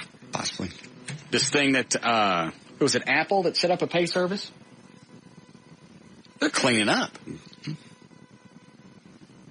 I would pay for a service like if Kazaa was, I don't know, $1 a download or $2 a download for a song. Sure. That I didn't have to go to the store and get. That'd be easy. Or pay a monthly fee. I'd be okay with that. $10-15. If you get a lot of stuff, yeah. They're going to have to do that if they're going to make any money off this at all. Yeah, they're going to have to. They're going to have to institute some type of system where they can release music on the Internet, or they're going to have to make CDs more valuable. Like back in the 70s, how they would add cool stuff with certain albums.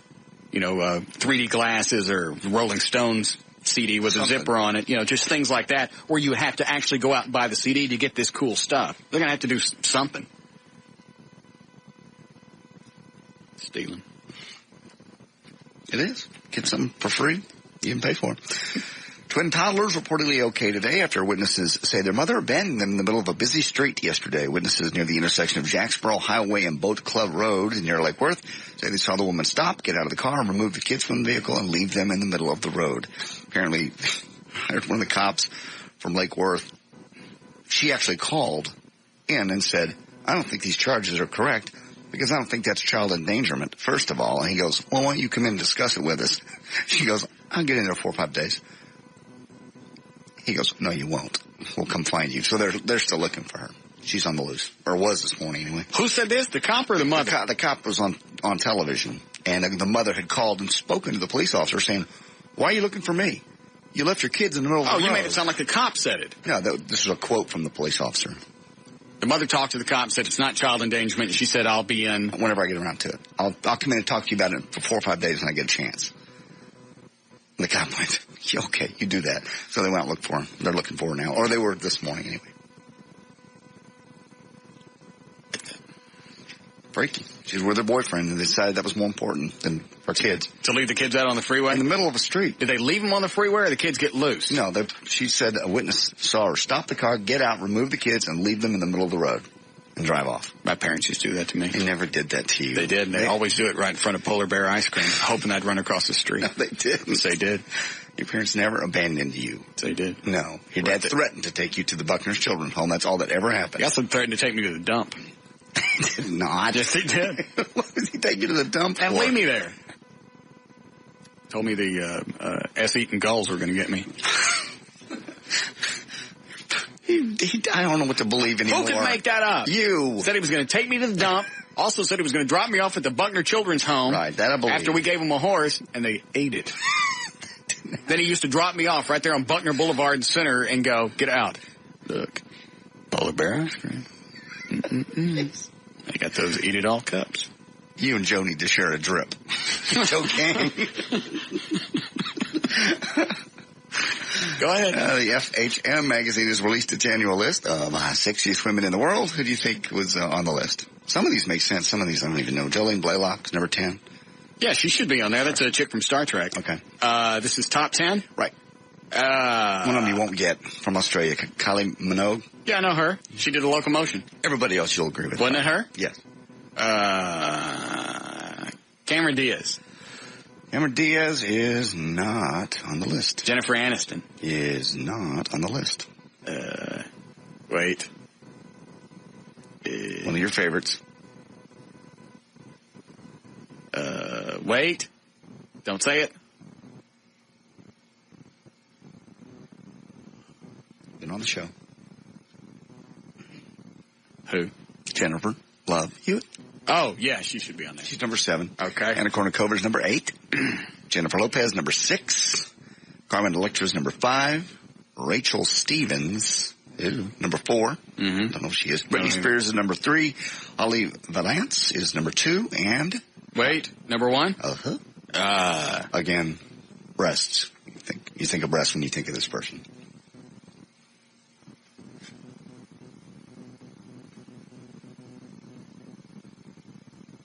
Wait. Okay. Wait for it.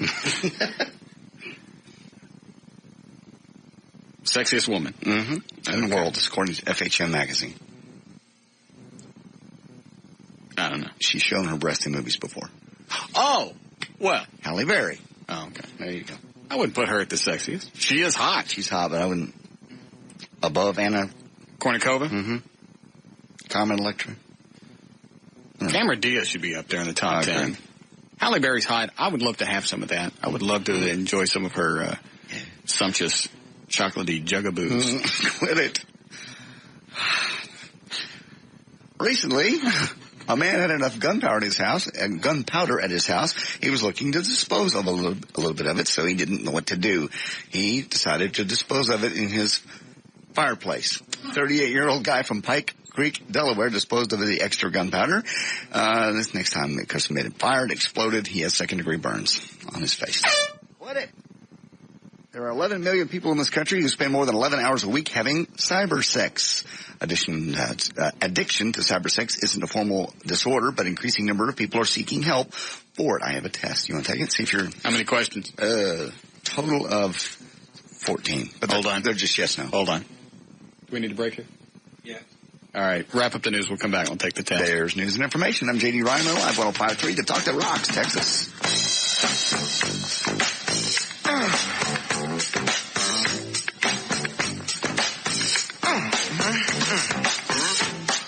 We'll be back with the Russ Martin Show. I'm going to do the hypnosis for weight loss. You are worse than a chick. I swear to God. I'm not. When you're bloated. I'm I bloated. look fat. You don't look fat. Don't look fat. What do you want to get down to 105? No. Fat. What is dieting for you since you don't eat anything on a regular basis? I don't know what the hell else I'd cut out. I was going to say. Last night I had fat-free refried beans, shredded lettuce, grilled chicken breast, some guacamole that I made. It's got fat in it, but that's good fat. Yeah. What else did I have? Some chips, fat-free chips. And, what else could you possibly cut out of your diet other than alcohol? Well, you know somebody around here who's quit drinking and is losing weight like a maniac is Lee Harris. Holy mackerel. He's lost every bit 20-something pounds in about 2 weeks. Maybe he was drinking a lot. Possibly. Did you drink over the weekend? We had the kids. It was easy. I haven't been to a bar yet. Oh, we got to do traffic. Hi, Gail. Hi there. And what do we have in traffic? We have accidents brought to you by Hawk Communications, Expedia.com, and Texas Hydroponics. In Mesquite, southbound 635 at Highway 80, the right lane is blocked. You're back up past Town East toward I-30. Southbound Loop 12, Walton Walker at Irving Boulevard. There's a problem off to the right shoulder now. Traffic slow from 114. Northbound Tollway at the Royal Lane exit. There's a car that had a blowout, and the exit ramp is blocked, and it was already slow going up past there because of an earlier wreck at Keller Springs. Grapevine, southbound 121 at 114. There's a wreck on the westbound exit ramp. And in Arlington on westbound 20 past Collins, the right lane is blocked by a crash and traffic stacked up to 360. And this also brought to you by Albertsons. Hurry into your neighborhood Albertsons and pick up your Six Flags Family 4-pack season pass. It's available through June 1. Albertsons is door to door. And I'm Gail Lightfoot with traffic on Live 105.3, the talk that rocks Texas. Thank you, Gail. Storms have gone away for a few days. Should be 60 for the low tonight, mid-80s and sunny tomorrow. Then maybe some more showers coming in on Saturday. It's 80 degrees currently at Live 105.3, the talk that rocks Texas. All right, what were we doing before the break? I did the story about cyber sex. Yes. I want to take the quiz. Now, is this actually having sex with somebody on the other end of a computer or just looking at porn? No, there's one for that, too. That's sexual addiction. Okay. There's two different. This is for sexual addiction screening. Okay. Cyber sex. Do you, see, a lot of these you're not going to do. Do you spend increasing amount of online time focused on sexual or romantic or involvement? That's what it says. You chomped your teeth again. Sorry. Sexual or romantic intrigue. How about that? I look at porn.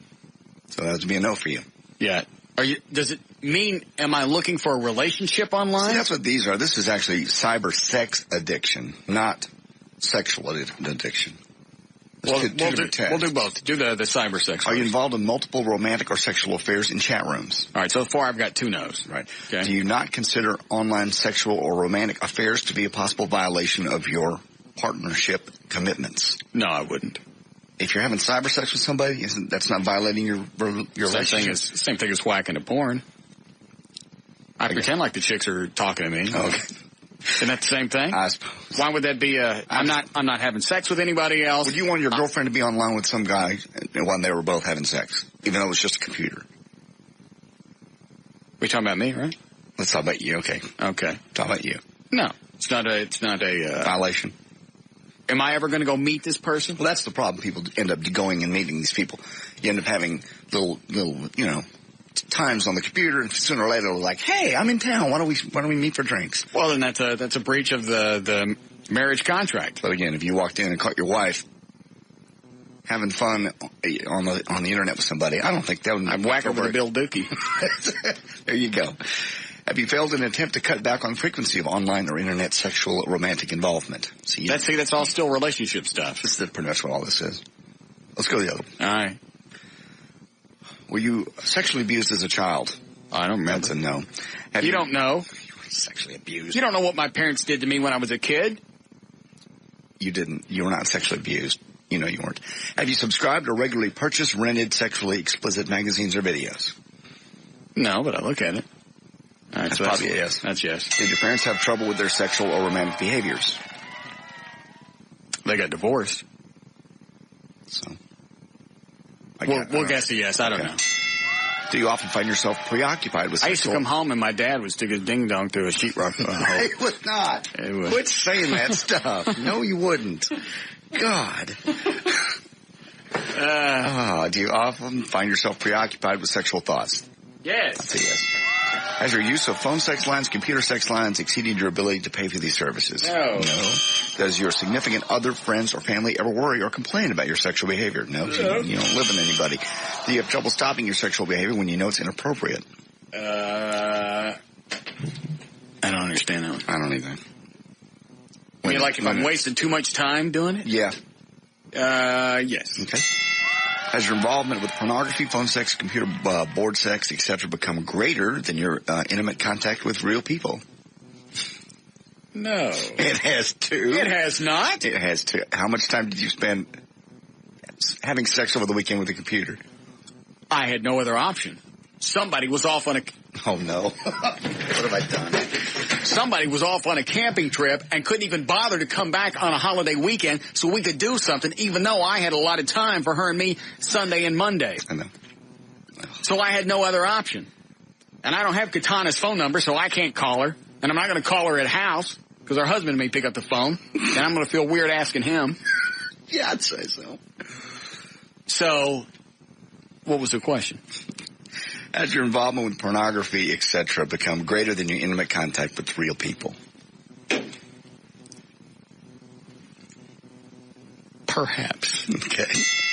Do you keep the extent or nature of your sexual activity hidden from your friends and or partner? Well, that's a two-part question. Mm-hmm. I keep it hidden from my partner. I don't keep it hidden from anybody else.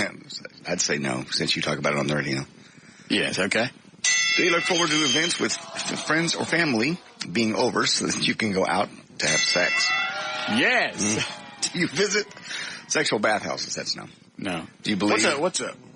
Where do you go? Just go in and sit in a hot tub with naked people? I believe bathhouses, sex clubs, or video bookstores as a regular part of your sexual activity. No, but I kind of like to go to a bathhouse. That's what I need to do one day is get a hot tub in here because you got the portable one. Yeah, that's easy. Get it in here and I can just sit in here naked with a katana. You're not sitting in my hot tub naked.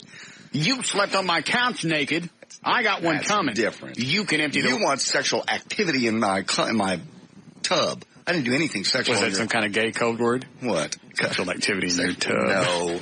My hot tub. Flip over and let me see your tub. No. Do you believe that anonymous or casual sex has kept you from having more long-term relationships? Mm-hmm. Yes. You're already over the limit. Do you have trouble maintaining intimate relationships once the sexual newness wears off? What? Nothing. That's a yeah. Yes, I've had long-term relationships. Do you have trouble maintaining intimate relationships after the sexual newness? Yes. My you point. Cheated on almost every girlfriend you've ever had. I have not. Russ Martin. John. Name one you didn't, except the one that died. All right, hang on. Let me think. Long-term relationships. I don't think you cheated on her. Yeah, whatever. Well, maybe you did. Wait. Why you want to know if I cheated on her? So you can tell me that you banged her? So you feel better about it? I know. Why have you held on to this for 15 years? What makes you think I banged her? Did you drive by her house and bang her? No. What did you do? I didn't do anything with her. I was never alone with her for one moment. Swear. Swear to God. Why would you think that? Whatever occurred to make you think that? Because you've been hanging on to this for over a decade, and you just throw it out every once in a while, hoping that I'll get drunk and tell you, I could tell somebody. Did you bang her? No. What did I do or she say that makes you think that? She said you banged her. I never said that. That's what she said. She did not.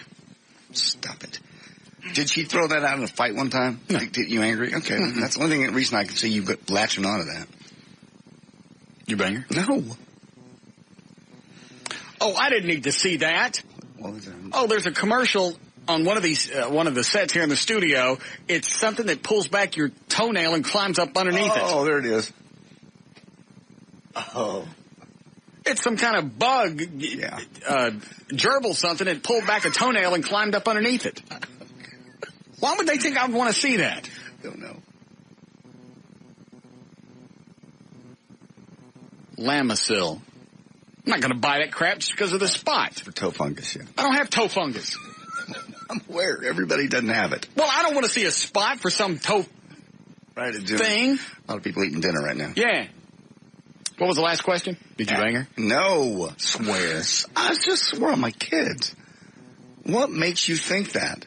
I don't know. Why, were you doing something with somebody of mine that you feel guilty? Don't try and turn this back. I'm not. I'm asking you. Projection of my own insecurities or guilt. I had nothing to do with anybody that you dated. It's just odd. Normally the one pointing the finger is the one that did the deed. This is not like I let a fart. That's not what I mean. I mean, that's normally the this ain't Smeller's the feller guy. Normally the one that's defensive is the one that's out cheating in most relationships. I'm not defensive. You are. You're asking. I am not. You're offensive. You're asking me if I did something that didn't even come close. It's not like you walked in and caught me stroking her face like that other guy. And no, I haven't cheated on every relationship that I've been in. Which ones do you think I cheated on? All of them except her. You don't know. I know several. I know most. There was an indiscretion or two. We didn't take no vows. I'm aware. I didn't say that. I just said you've cheated on almost every girlfriend you ever had. So? Okay. Have you ever been approached, charged, arrested by police due to your sexual activity in public? No. Have you? Well, caught in a car by the cops, that kind of thing. Oh, I got stopped when I was a kid because I was banging Nikki over at Crawford Park. Mm-hmm. Cops pull up. Couldn't even get my clothes on. He's shining the flashlight around, looking at my ding-a-dong.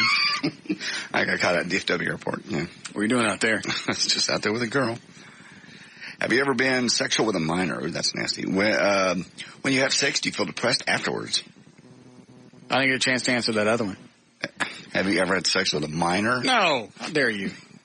When you have sex, do you feel depressed afterwards? No. A couple more. I'm kind of depressed because I'm over it, but I know it's going to come back. Right. Have you made repeated promises to yourself to change some form of your sexual activity? No. It's a waste of time. Have you engaged in unsafe, I know you haven't done this, or risky sexual practices? How risky? It just says risky. Well, I don't know. What's risky? Without a condom? No. A casual stranger? What about rubbing your parts on their parts? If it was without a condom, that's risky. Oh, well then I guess I do sometimes. Okay, that's not bad. Have you ever paid for sex? No. Okay. Have you ever had sex with someone just because you were feeling aroused and later felt ashamed or regretted it, like a married person that comes up here? Do I feel bad about married people? Yeah. Have you ever had sex with somebody just because you were feeling aroused and later felt ashamed or regretted it? I would imagine like a one-time fat chick would also fall into that category. Be ashamed or regretted it, but you were just horny. No. Okay. And the last one is, you ever cruised public restrooms, rest areas, or parks looking for sexual encounters with strangers? Every weekend. No, you don't. No, yes, I do. No, you don't. I hang out at White Rock Lake. But you got over 5, which means you're borderline. Borderline what? Sexual addict. Oh, I'm absolutely a sexual addict. Well, you don't do the risky behaviors that I do. I cruise the parks now. Now that I know about Riverside Plaza, you don't. I walk out there with my weenie out before I get out of the car. You've never done that. Yes, I do. No. And that one in Fort Worth, what is that? I can't remember. I drove over there this weekend. No, you didn't. Yes, I did. You didn't drive to Fort Worth. You would never drive to Fort Worth. Here, it's a swinging park.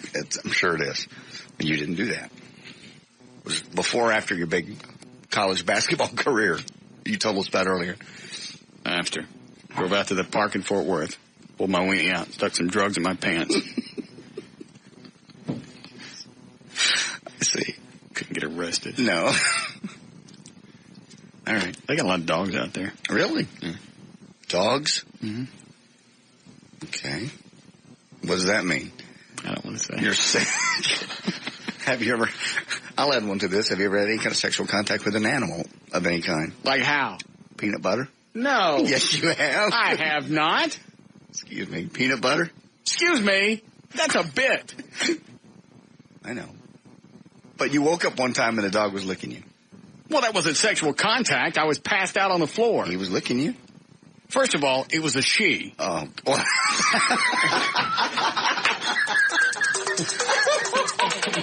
That's much better.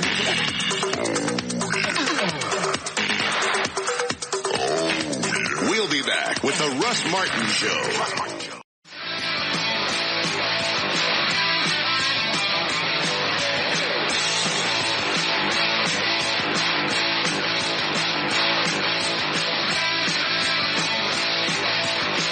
decided if I'm going to sell them or not. Yeah. I just wanted to see how it would be to burn video to the DVD, the new DVD burner that Matt put in the new computer. I got you.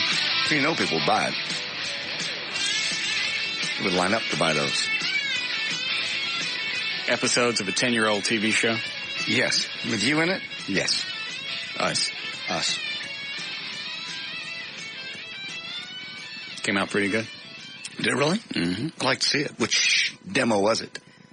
One of the versions of You May Be Right, You May Be Crazy? No, it was early 94, so it had a lot of our, both Fox and Paramount run. Okay. I always liked the one you cut up to Hot in the City. It was a good one. I don't have that one anymore. I do. Good. You still have that. Did you cut out everything that you didn't like? As much as I could. God. I've given up on the hair. There's nothing I can do about it. Just let it go. It was a different time. I don't think that mattered. It didn't matter to you. You've always been an individualist. No way to clean this up. Mm-mm. Part of the past. All right. And you think I've cheated on all my ex-girlfriends? Yes. And have you been faithful? And we're talking about me. We're talking about you now. And I've been waiting. I have just been waiting for this moment to come up because I forgot about this a couple of weeks ago. Eddie, where's the audio? That's it? Yeah, did you? Yes, I've certainly been faithful more than you have. Okay. Well, then you won't mind me playing this audio of some chick that came up and was hitting on you at your appearance at where was he?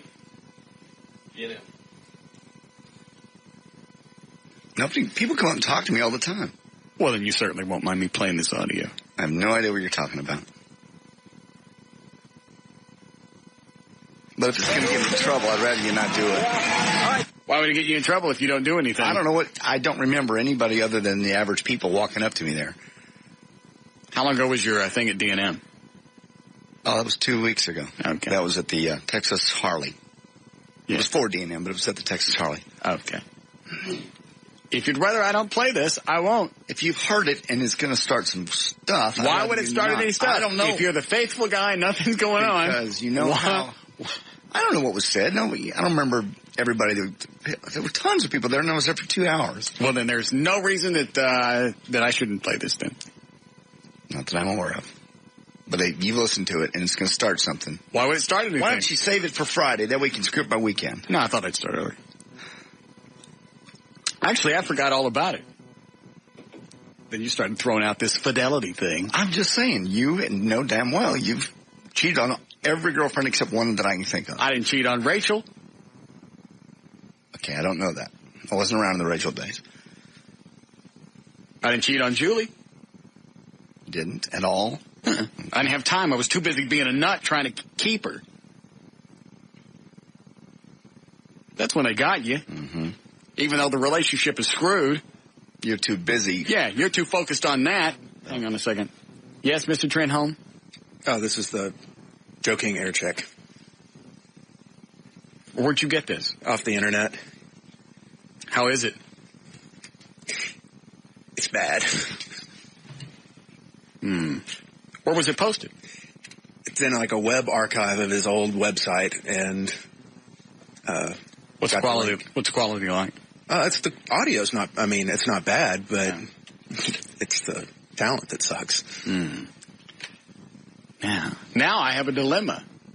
The Joe King audio. I believe Joe King would be much more entertaining than what are you worried about? Me talking. What are you worried about? I'm not worried about anything, but I don't know what you have because I talk to a lot of people.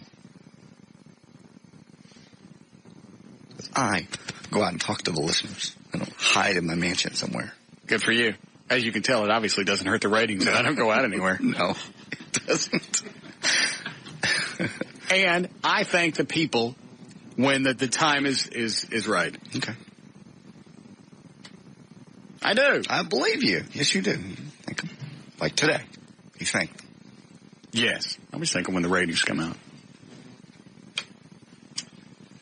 All right.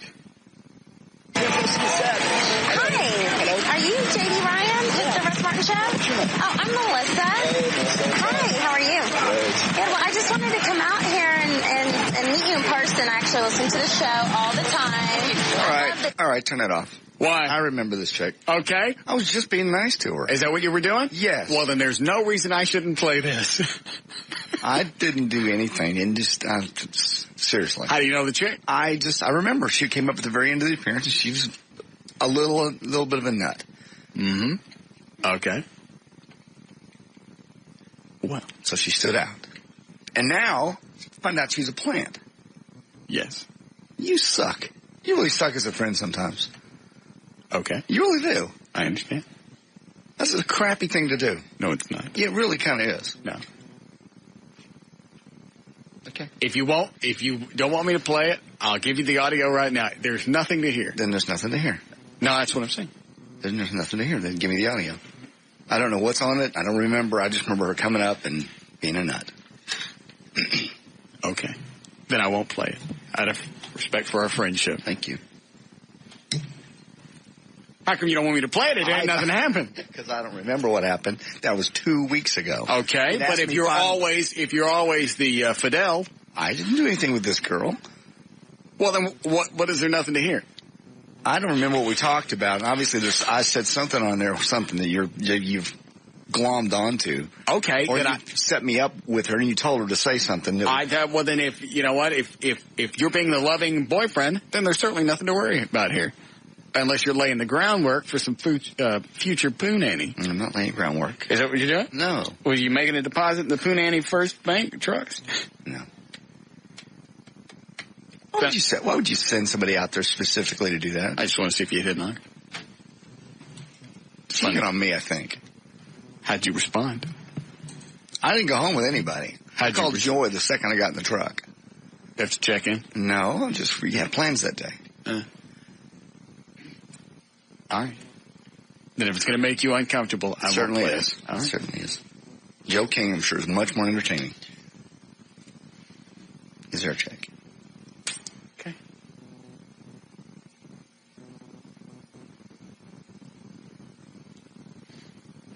The Hot 100.1 KXR at 11:04. Here now, Pink Floyd, another brick in the wall on the Joe King radio thing. Oh. Seems like I've heard this before. Did he send it to us once before, a couple years ago? I don't know. He came around a couple of years ago and started sending me weird emails. What is it, Dan? Yeah, I remember we played the same thing and you made fun of it. It was, it must have been 6-7 months ago. It was longer than that. It was in the old building. Could have been in the old building because O'Malley wouldn't remember it. Yeah. The Joe King radio thing. Mm-hmm. Well, since we've already heard this, I really don't have anything to play now. Well, other people haven't heard it. What are you worried about? I don't remember what went on. Then obviously I said something or did something you've zeroed in on. I haven't done anything. It's the conversation. I believe it's the conversation as it happened, totally unmolested through editization. Well, that's editing. You sent her out there. So? Well, why would you do that? If you're a loving boyfriend, then there's certainly nothing to worry about. There's Siebert. Oh, ring him in. We'll talk to him. What's up? Dave Siebert, the GM of the station. Come in and puff me. Love you today. Why is today unusual? Because we had just really, really good ratings today. Which I thought was impossible. To go from great to really stupendous. They're unbelievable. Somebody from management should be in here fingering me. I agree. Yes, Michael? Yes. JD, you're damned if you do, you're damned if you don't play it. Now Joy's going to know that something's on there, so you might as well let us all hear it. I can simply say nothing was on there, and that's the end of it.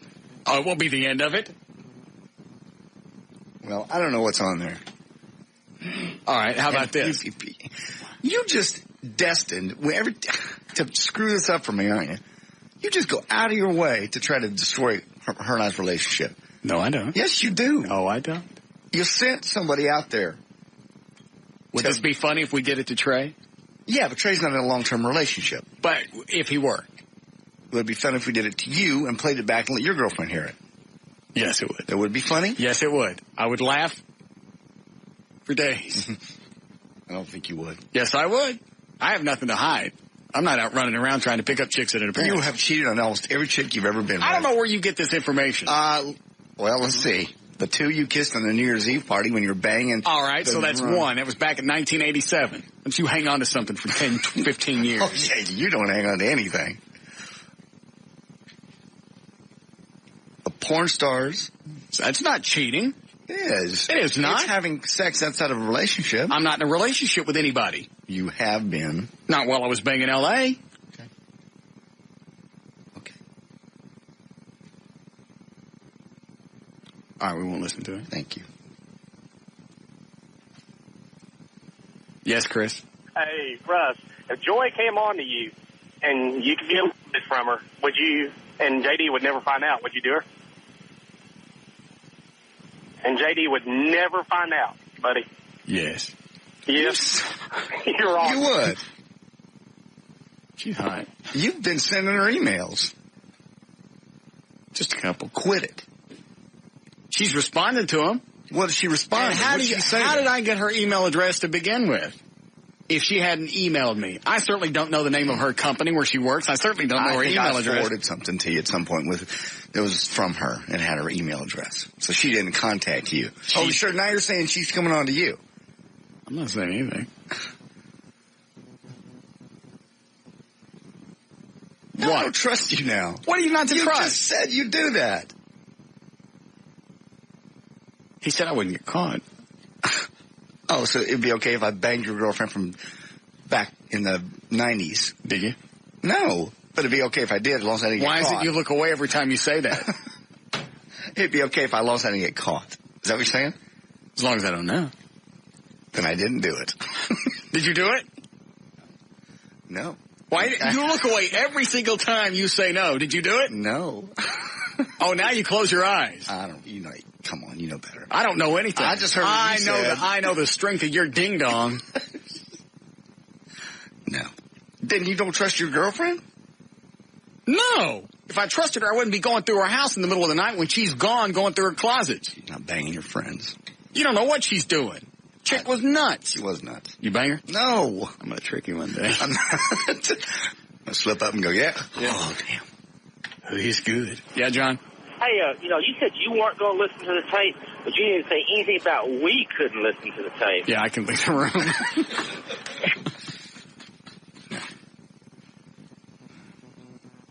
Well, I don't have anything else between now and 7 o'clock. Hell, we got a ton of stuff. What do you have? A lot of things. I'm just worn out from the weekend. You didn't do anything. I worked all weekend. Monday, you had set aside to be with her, so you didn't end up doing anything. No, I kept since I had other stuff that I could still get to, I did all that. Went through all the hot TV tapes, found the demo, dubbed that off to DVD, my new burner. Mm-hmm. Very nice.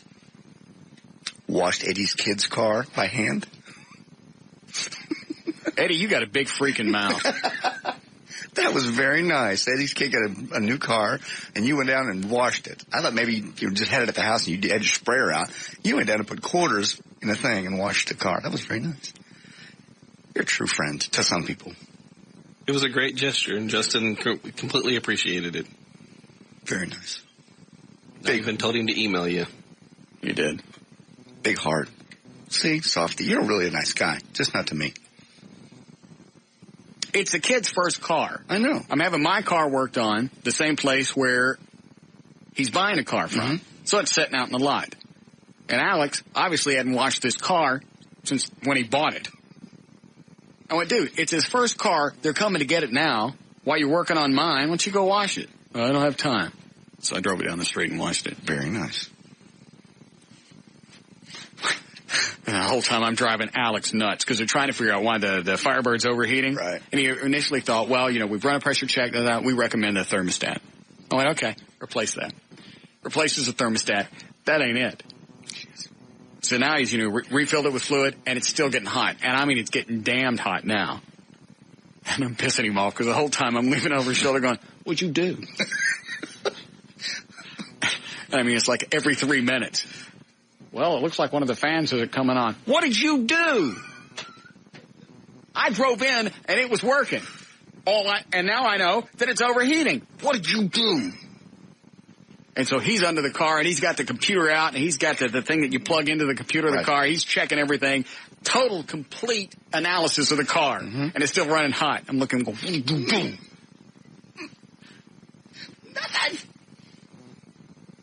Then they figured out one of the this is great. Mm-hmm. I give Alex credit for this. He's up underneath the car. Mm-hmm.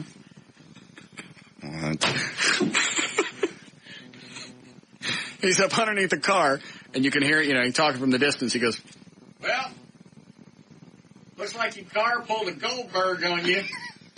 I went, why? He goes, oh, you got 2 fans, and one of them stopped working. Very nice. Or one of them went out on you. 2 fans and one of them went out on you. Dang. That's pretty good for Alex, because he's stupid. Yeah. Is he the one that laughs funny? No. Okay. No. You're thinking of Eagle Transmissions. Oh, okay. This is another place. Okay. So I just thought it was an interesting gesture that you got in a used car and drove it down. And what if somebody had seen you? That's Russ Martin. You ain't making no money. God, the ratings must totally blow. I should stop and give him a hand, give him some change. You got any free koozies? It's his first car. It should be clean. That's very nice. You're right. That's quite thoughtful. So anyway, I didn't get my car fixed. They think it's the computer, which I got to take to the dealership. Oh, man, how much is time for that car to go away? Well, other than that, there's nothing else wrong with it. It's 6 years old. It's got like 68,000 miles on it. It don't look old. Looks great. It's the only car I've ever actually taken care of. Mm-hmm. I'd be willing to let it go. I'll hit the timer. Yeah. I'll autograph the dash. Mm-hmm. Hey, a lot of things have happened in that car. Celebs have been in it. Yeah. Porn stars. Porn stars. Jesse James Dupree. Mm-hmm. Who else did I take riding around in that? You ever had sex in that car? Oh, yeah. Some big fan. I have a lovely time. Firebird. Only problem is it's overheating. Everything else is fine. I have all the records of having the oil changed every 3,000 miles. If I can't find that, I can type some up. I was going to say, when are you going to have those? Tomorrow afternoon. All right, so you don't mean to play this mini disc? I prefer you didn't. I don't know. I have no clue what's on it. We got away from that. Let's just do something else. Okay.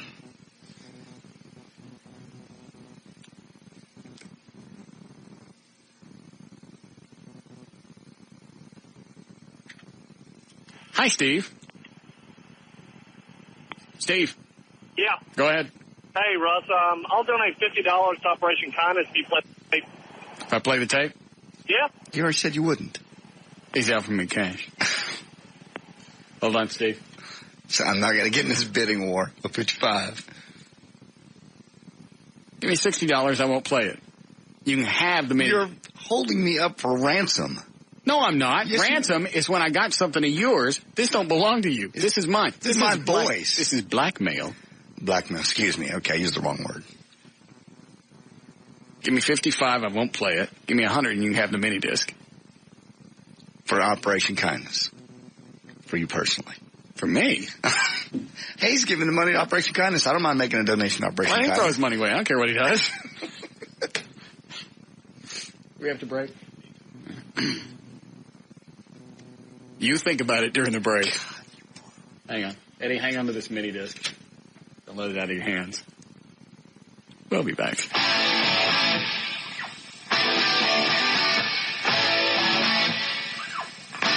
We'll be back with the Russ Martin Show.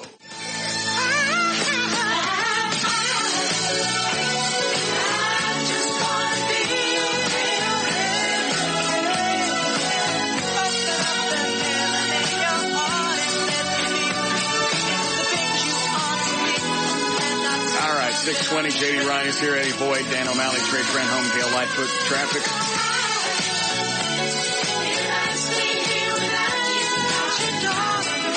And once again, you've given us lovely, lovely ratings. Thank you. Especially when you consider what you get in return. Somebody's getting dick.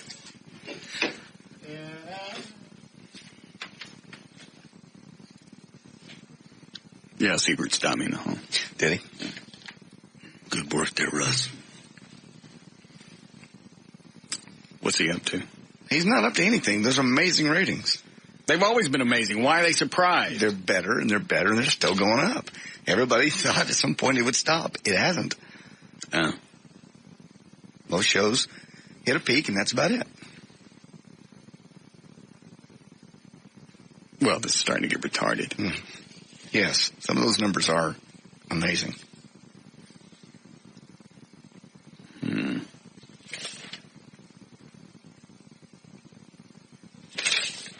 I guess I could read some of these, but I don't want to. Yeah, go ahead. I'm just looking at them. I think you should read them. All of them. Oh. No, read them. Come on, really. The people that tune in now didn't hear it earlier. Nothing to say? Yes, there is. There's nothing on this tape, really. I'm just making you paranoid. Oh. What's working? Because it doesn't matter now. Well, now you have to play it so Joy hears that nothing happened. I'm screwed. The guy was right. I'm screwed either way. Why? If you play it, I'm screwed. If I don't play, she's going to sing That's why I totally forgot about it. That's why I've been sitting on this for 2 weeks. I forgot because Trey came back and he said he's got nothing on the chick that we wired. Oh, good. Think about it. Had I had something, I would have played this immediately that Monday after your appearance. Okay. Because I don't remember saying anything to her other than talking chit-chat.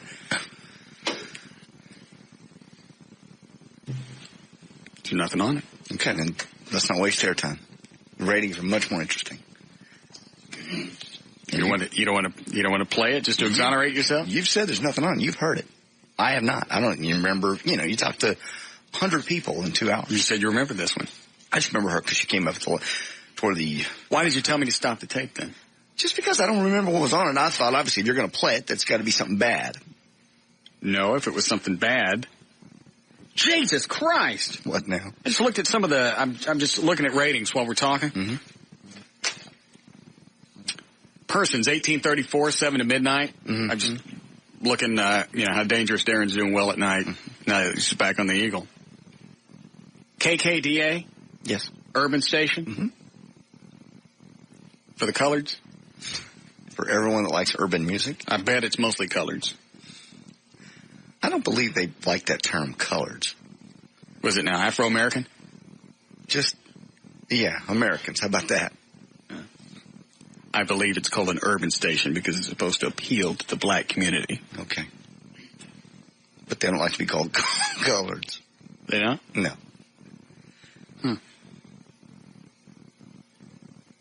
Well, listen at the rating of this colored station. Okay. I've never seen anything like this before. April, this past, these are what the ratings are for. Right. Every time we get ratings, it's for the previous month. So next month we'll get May. In Persons 1834 at night, they've got a 17.5 share. Wow. Of course, it's mostly, people 18 to 24, but this demo only breaks down 18 to 34. Mm-hmm. Last month they had a 12.9. Damn. I've never seen ratings like that. That's because that's who listens to the radio in the evenings. What, black people? People that like to hear music. And after 7 o'clock, adults go home as they're taking care of the family. They're making dinner. So you're saying that station does well because all the blacks are out busy at night? They're out in their cars, and they go home and listen to music, kids. Yeah. The kids listen to music. And that's why music stations in the evening, traditionally, that's almost as important as the morning show.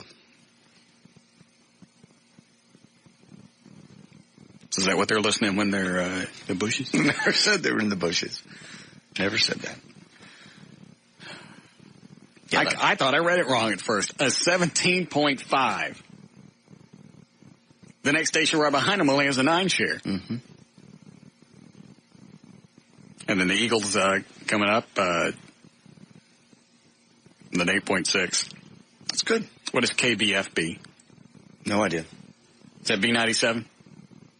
No. Well, it's 97.9 to beat another hip-hop station. Oh, it's a hip-hop station. Then the Wolf has a 4-2 at night. KRBV. Who's that? They have they're in 6th place. I don't know half these call letters. Kiss, who should be at the top, is in 9th place with a 3.1. Right.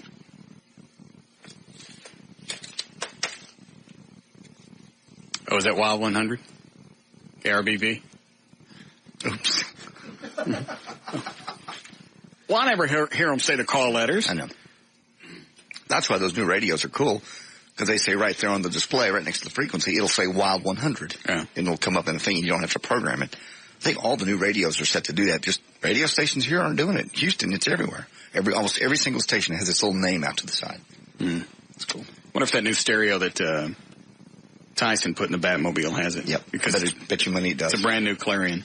Bet you money it does. The only problem is here, the only one station that does it. Is the Edge? That's the Edge. So flip by the Edge and watch and see if it comes up. Oh. Okay. I'll do that. All right. What do we have to play, Eddie? We can play Brother Jeopardy, The Trashiest White, or What Did I Tell You?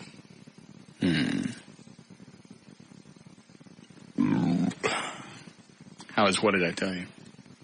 They're okay. I'll take that one. Hello, Jim. Yeah, how you doing? Good.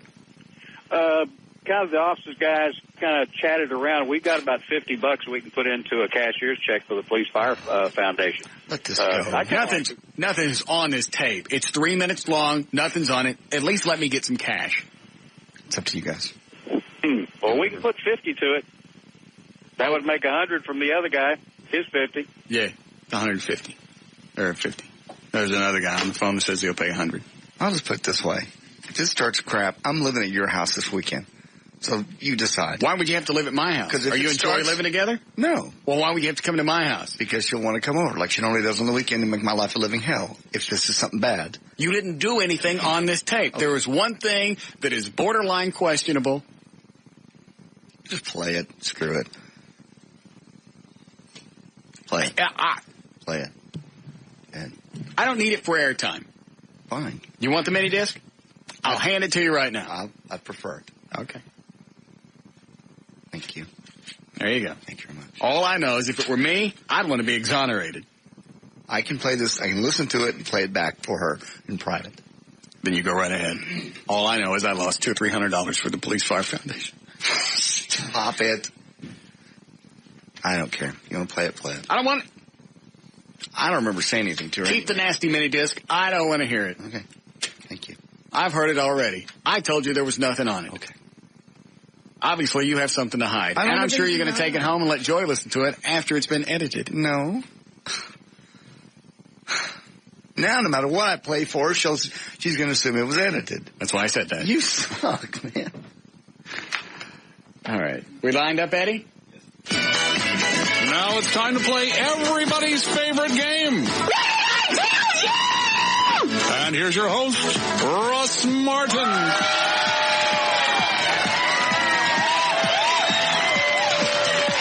right. Got our contestants on the phone. Dave, welcome to the show. How you doing? What do you do for a living? I work for a sports equipment company. Okay. Which one? I'd rather not say. All right. And what about you, Rodney? What do you do? I'm a bus driver. Bus driver? Yeah. Which city? Dallas. Okay. All right. Oh, I got one more. All righty, hold on. Now, the last time I did this, the phones crapped on me. Russ, can you turn me up a little bit? They crapped. You guys still there? I'm here. All right. Okay. We'll just stop with 2.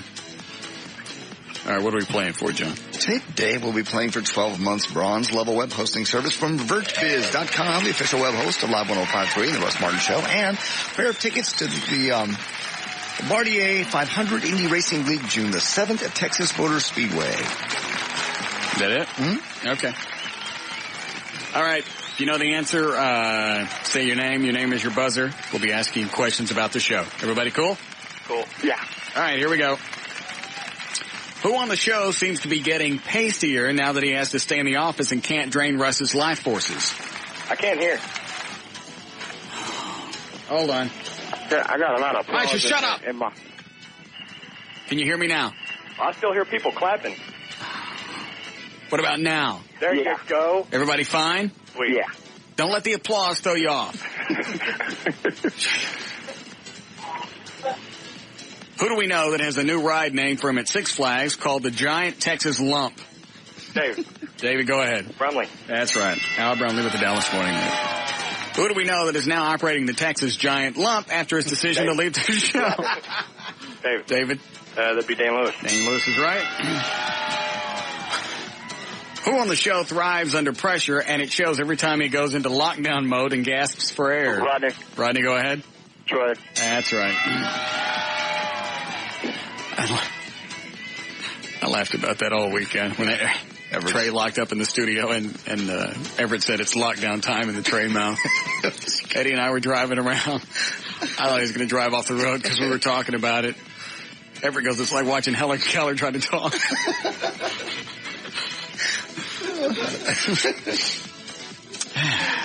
All right. Where do we do off? Are the ones check the finishers? Okay. Who on the show has to grease up his head when he goes down the tunnel sliding to Hurricane Harbor? Rodney? JD. JD is right. Who on the show was able to buy his son a new car with the change left? David. Go ahead, Rodney. Eddie. Eddie is right. With the change left over from 6 years of eating.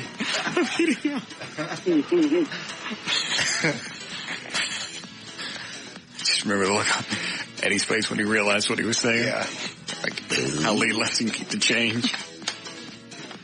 All right.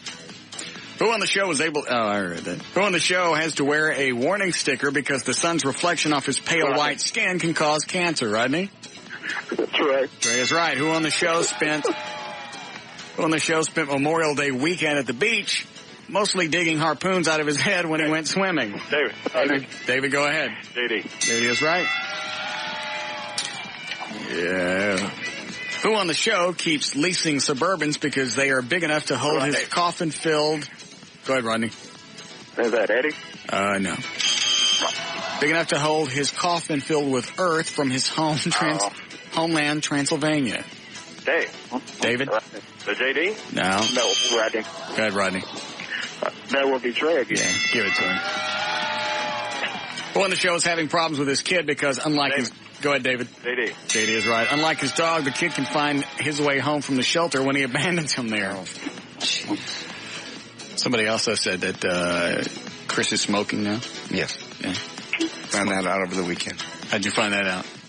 He said, I want to get out and check out the pool here at the hotel. So I got in there and bust him. He's smoking by the pool. I go, bring it. It's good. Bong? No, cigarettes. Quit it.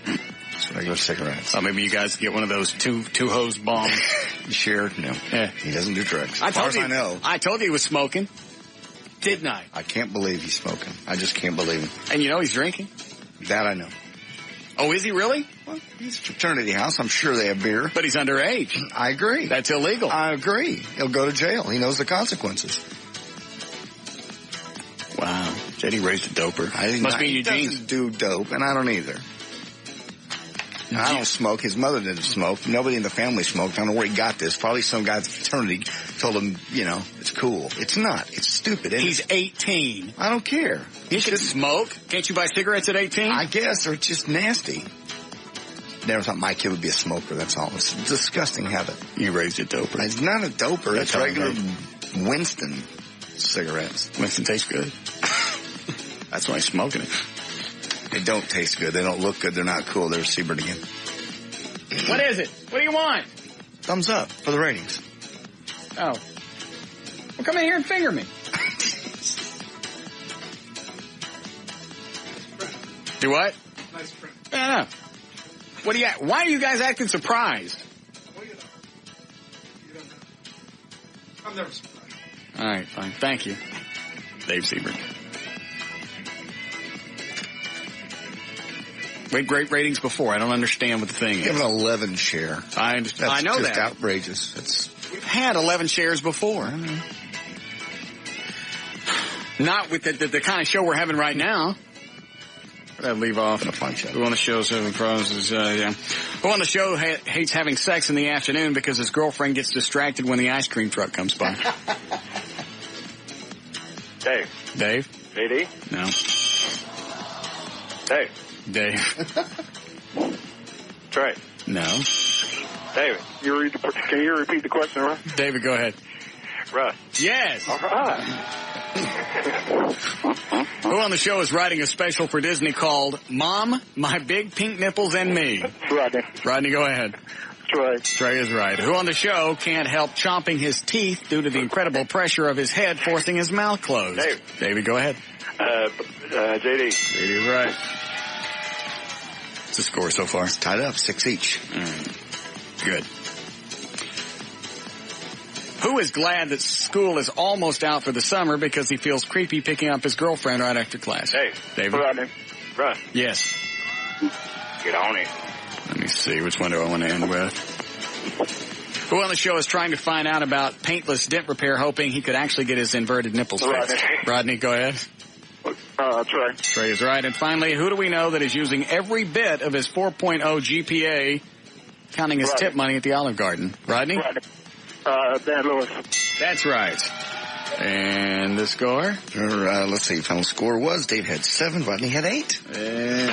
Tell me what he's got. Rodney has got 12 months bronze level web hosting service from birdbiz.com. Official web host of Live 105.3 and the Russ Martin Show. And 1 pair of tickets to the Bombardier 500 Indian Racing League, June 7th at the Texas Motor Speedway. Where'd Katana go? Did she leave? Bathroom.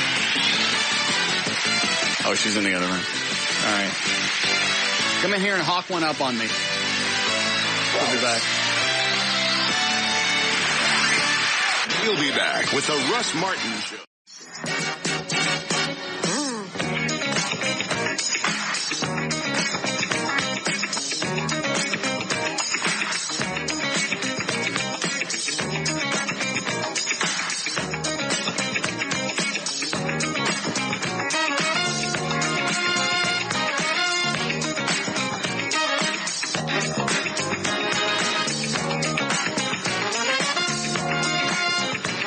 Who were you talking to on your cell phone during the break?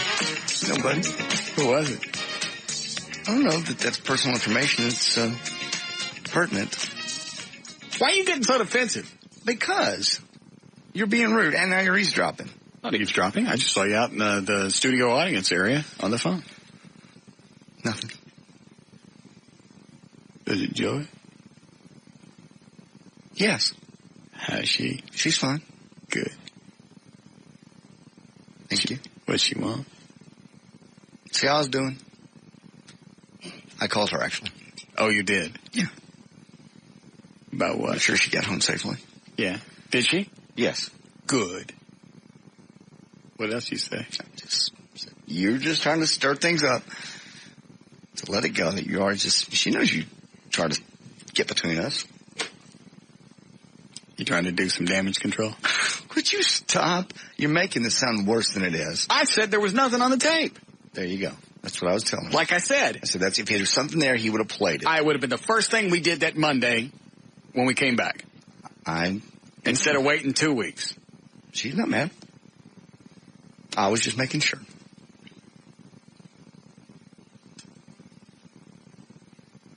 So she's okay with everything? Mm-hmm.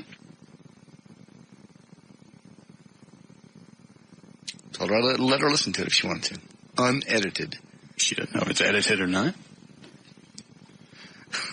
Why do you do this? I'm not doing anything. No matter what she hears on the tape, she's going to assume there was something there, and I just took it out. Does she trust you? Yes. Okay, then there's certainly nothing to hear. She's not upset. If we played it right now, there'd be no time for you to edit it. I'd rather do something else. If there's nothing on it. All right. Okay. Can I help you with something, Mr. Trenholm? I was going to tell you that we've had 5 more departments confirmed for the parade. Just today? Just today. Who's all confirmed now? Okay. Tarrant County Sheriff, Irving Police Department, Garland Police Department, Fort Worth Police Department. Oh, God. I love this horn. I can't wait for it to be out of air. I'll just get another one. And I'm not going to get another one where you got to pay $23. No. Go to Academy Sports. Go to Walmart. They've got them. They're in the boat section. And it's only $7, $8? Somewhere between $6 and $8. I wonder if this lasts longer because it's that, I'm not even sure that's R22. Normally they say that right on it because they're proud of it.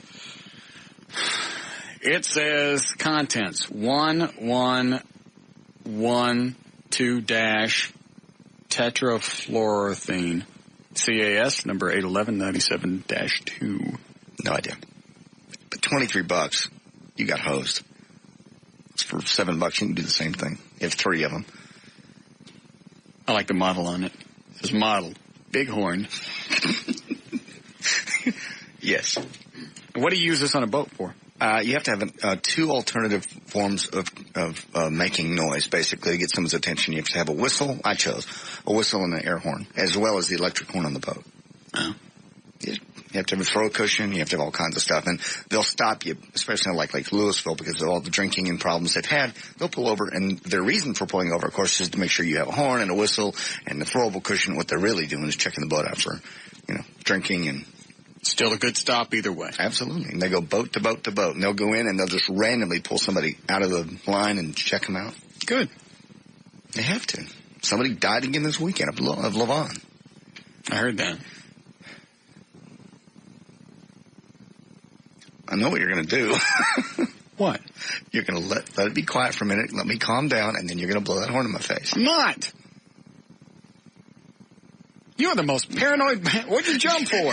Just know you're getting ready to do it. You just did it to Trey. You think it's funny. You've been doing it all day. Not every bit has to have pain at the end of it. Okay.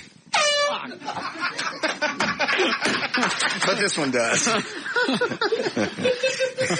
Thanks. See the head? I feel it. Shut up. All right. I hand this to Eddie, so I won't do anything else, but Eddie will do it to me. Right. We're driving around doing it to ourselves in the car with the windows up just to see how loud it was. It was extremely Finally, loud. I had to put it where I couldn't reach it, so I knew I'd stop.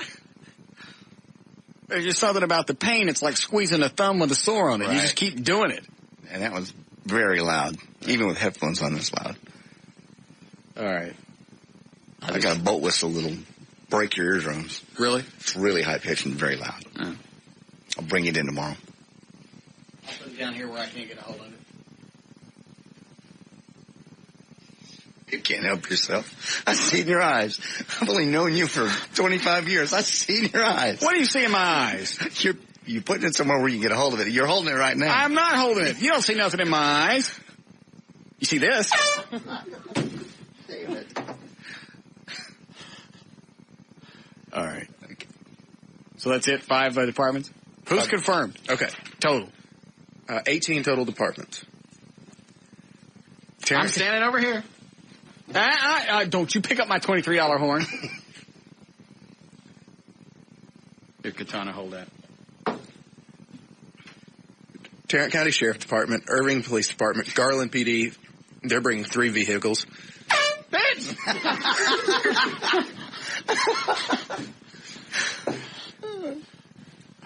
All right. Garland's bringing 3. Fort Worth, Corsicana, Saxe, Red Oak, White Settlement, Mansfield, UNC. Look, it's out of my hands. I don't have it. Eddie can't get to it either. Prosper Police Department, Prosper Fire Department, Athens. Have your foot on it. Yeah. Double Oak Police Department, Mountain View College PD, Ovilla, and Midlothian and Chandler. Good. How many departments were you up to now? 18. It's not bad for a week. Mm-mm. And you said you heard from Houston, Galveston. You say Galveston? No, I said Austin. Austin. And San Antonio? Mm-hmm. Did you try and find a hotel for these people? I've got to call into Lone Star Park to see if they have a relationship with any of the hotels around there. Yeah, because if they're going to drive that far, we should at least put them up for the night. Yeah, that'd be nice. And I'm still working on waiting to hear from Six Flags. Yeah. Okay, good. Thank you. A fine, fine job.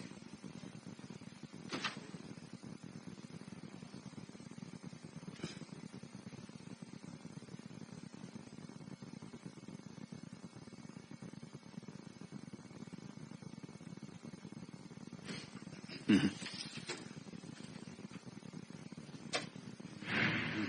Mm-hmm. So that'll be big time. Yeah. I sent Eddie into the office to go get him. You with that horn. They jump?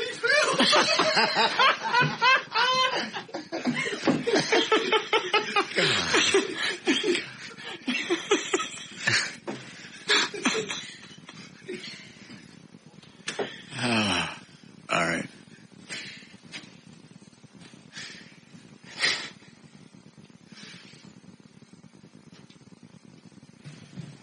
Okay, I'm done.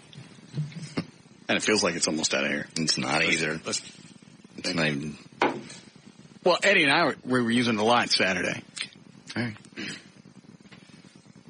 Yes, Bill? Hey, I just wanted to tell you, you scared me so bad earlier with that dadgum horn. I was ironing my shirt and I burned the crap out of my finger and I have a 3rd-degree burn on my pointer. I'm sorry to hear that. Are you okay now? Yeah, I'm fine. It hurts like hell, but you scared the crap out of me. Well, I'm sorry that happened. Where are you right now? I'm on my way to church. Oh. You're listening to us going to church? It's kind of ironic, isn't it? Will you get there early so you can smell the pews? I've never tried that before. I talked about whacking off in the Lord's Supper, though, one time. Did you do that or just think about it? No, I thought about it. We were talking about autoerotic asphyxiation, and I'm an usher at my church, and I thought about doing it in the Lord's Supper before I passed it around. You're a sick puppy. Why? Well, let me ask you something. All right. I gotta go. Actually, I'd kind of like to try that. The autoerotic asphyxiation thing. You'll strangle yourself and be found that way. Why? Well, what if I did it with, like, katana watching? To say, I don't know. I just kind of, there are people dying from doing this. There's got to be something to it. I can't imagine what it is.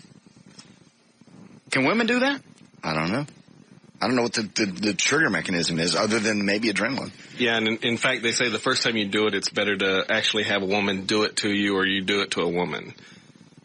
Well, how do they know how much to choke you?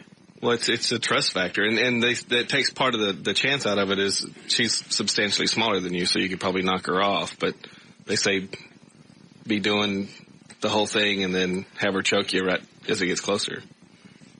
Teenage, you don't choke till you pass out, obviously. I think that's entirely up to the person. Can you choke yourself with your own hands? I guess. I mean, because most of them do what, like a belt or a rope or something? Yeah, they'll use a belt and do it in the closet. Why do you do it in the closet? Because you can hang the belt up over that little rack that holds your clothes up. Oh. But the problem is people then go too far, pass out, and then hang, right? Yeah, the lower you get to where you just lean forward and you're not actually dangling off the ground, the better. Well, you're certainly well versed in this, Eddie.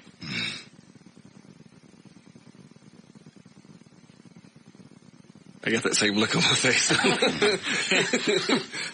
That's when you told us you got to keep the change? Yeah.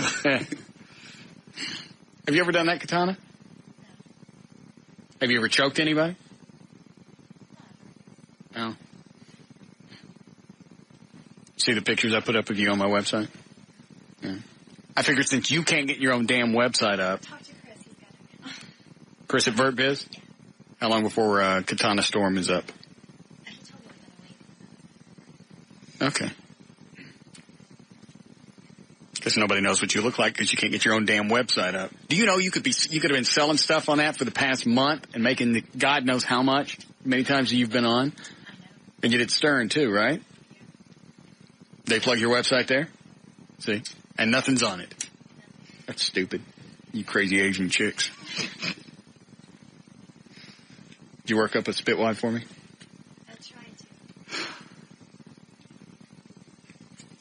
We got to run these before we leave.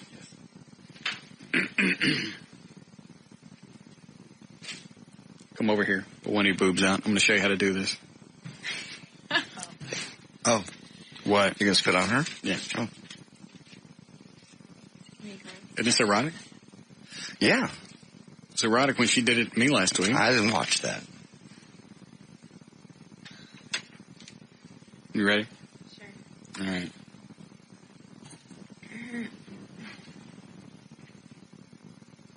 I'd like to do this one, please. All right. God, those are just so... How long have you said you had these? Almost 10. 10 years? God, they're so soft. Very pretty. Okay, you ready?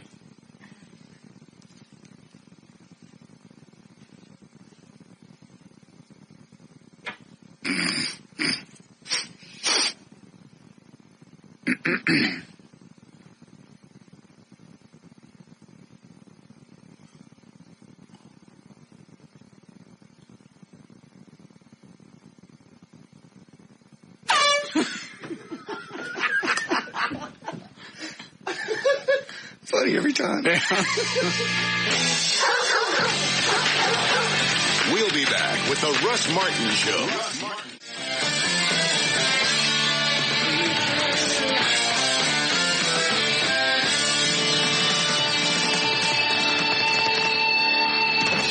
All right. Yes, Mr. Trenholm. I need you to sign this. Not. All you have to do is sign it. I filled it out. It's a timesheet. I'm not filling it out. When did I start doing that again? I don't know. I filled it out. Just sign it. Who's on you about that? It's just, I'd have to do it at the end of the month.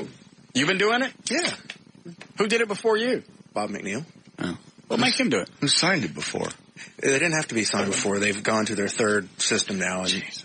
Give me mine. I'm not signing it. Give me his. No, don't sign mine. Give me his. Just staple the ratings onto it. I'm not signing the timesheet. No. I'm on salary. I have a contract. And you know what? Nowhere in that contract does it say I got to fill out a timesheet. You're not filling it out. You're just signing it. I don't want to sign it.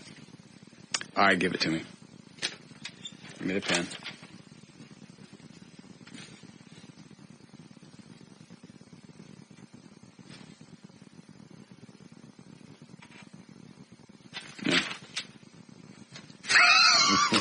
What he put? You're not Donna Reed.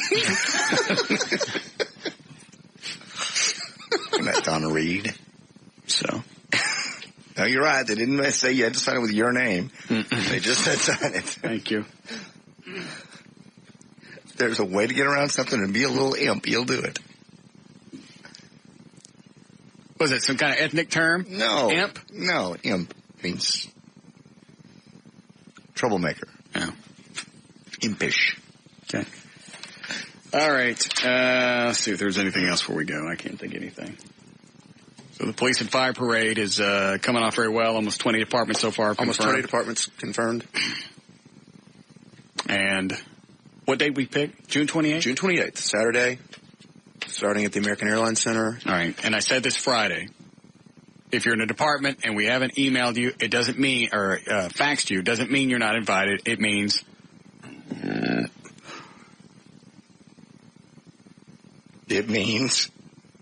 we didn't have your address. Yeah. You're still welcome. Oh, you'd be surprised some of the departments that didn't get faxed. Like? Mesquite. Wow. Kind of a big one. Forney, Balch Springs. Trey found them on his own. Excellent. So. Just go to russmartin.com. All the information is right there on the front page. Email me and I'll make sure you get the stuff. How the hell did Houston find out about it?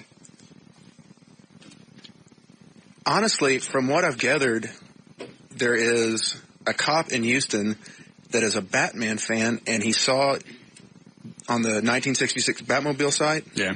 And he saw your car, and he went to your website, and then he saw that, clicked on it. Yeah. Well, that's damn strange. Yeah, it's a random, but... Okay. Well, we'll have a lovely time. Thank you again for the ratings. They were outstanding before, and now they're even more outstanding. There's certainly no way to thank you. But if I might be so sentimental at this point in time and just let you know that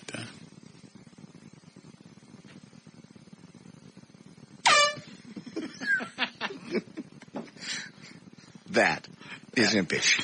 Thank you. All right. Let's do the plugs and go. Yeah. For more information about the Russ Martin Show, to email us individually for details on the Police and Firefighters Foundation and/or parade, go to russmartin.com. To instant email us during the show and only during the show, studio@russmartin.com. Oh, wait, Katana didn't spit on me. All right, come over here. You ready? She's so hot. Mm-hmm. She's so adorable. Mm-hmm. She doesn't work out. And today she's wearing, they got little shorts. I love this look, too. Mm-hmm. Little blue jean shorts, little tennis shoes, little white roll-down socks. Just a little schoolgirl look with great big Asian boobs. Yes. You ready?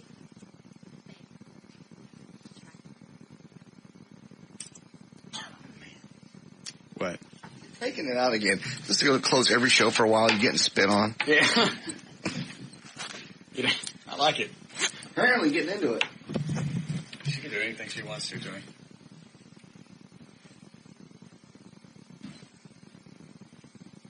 Anytime you're ready.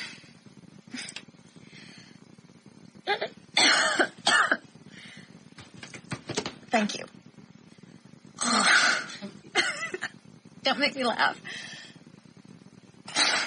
You're making me laugh. Just do it!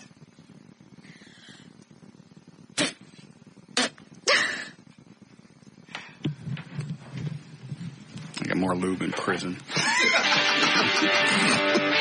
Go to my picture gallery at johndavidryan.com. For Eddie Boyd's strange and scary site, go to eddieboyd.com. To visit Trey, go to visit TreyTrenholm.com. For Katana, there's nothing on there, katanastorm.com. Updates on the Dan and Tassos weekend show, go to danandtassos.com.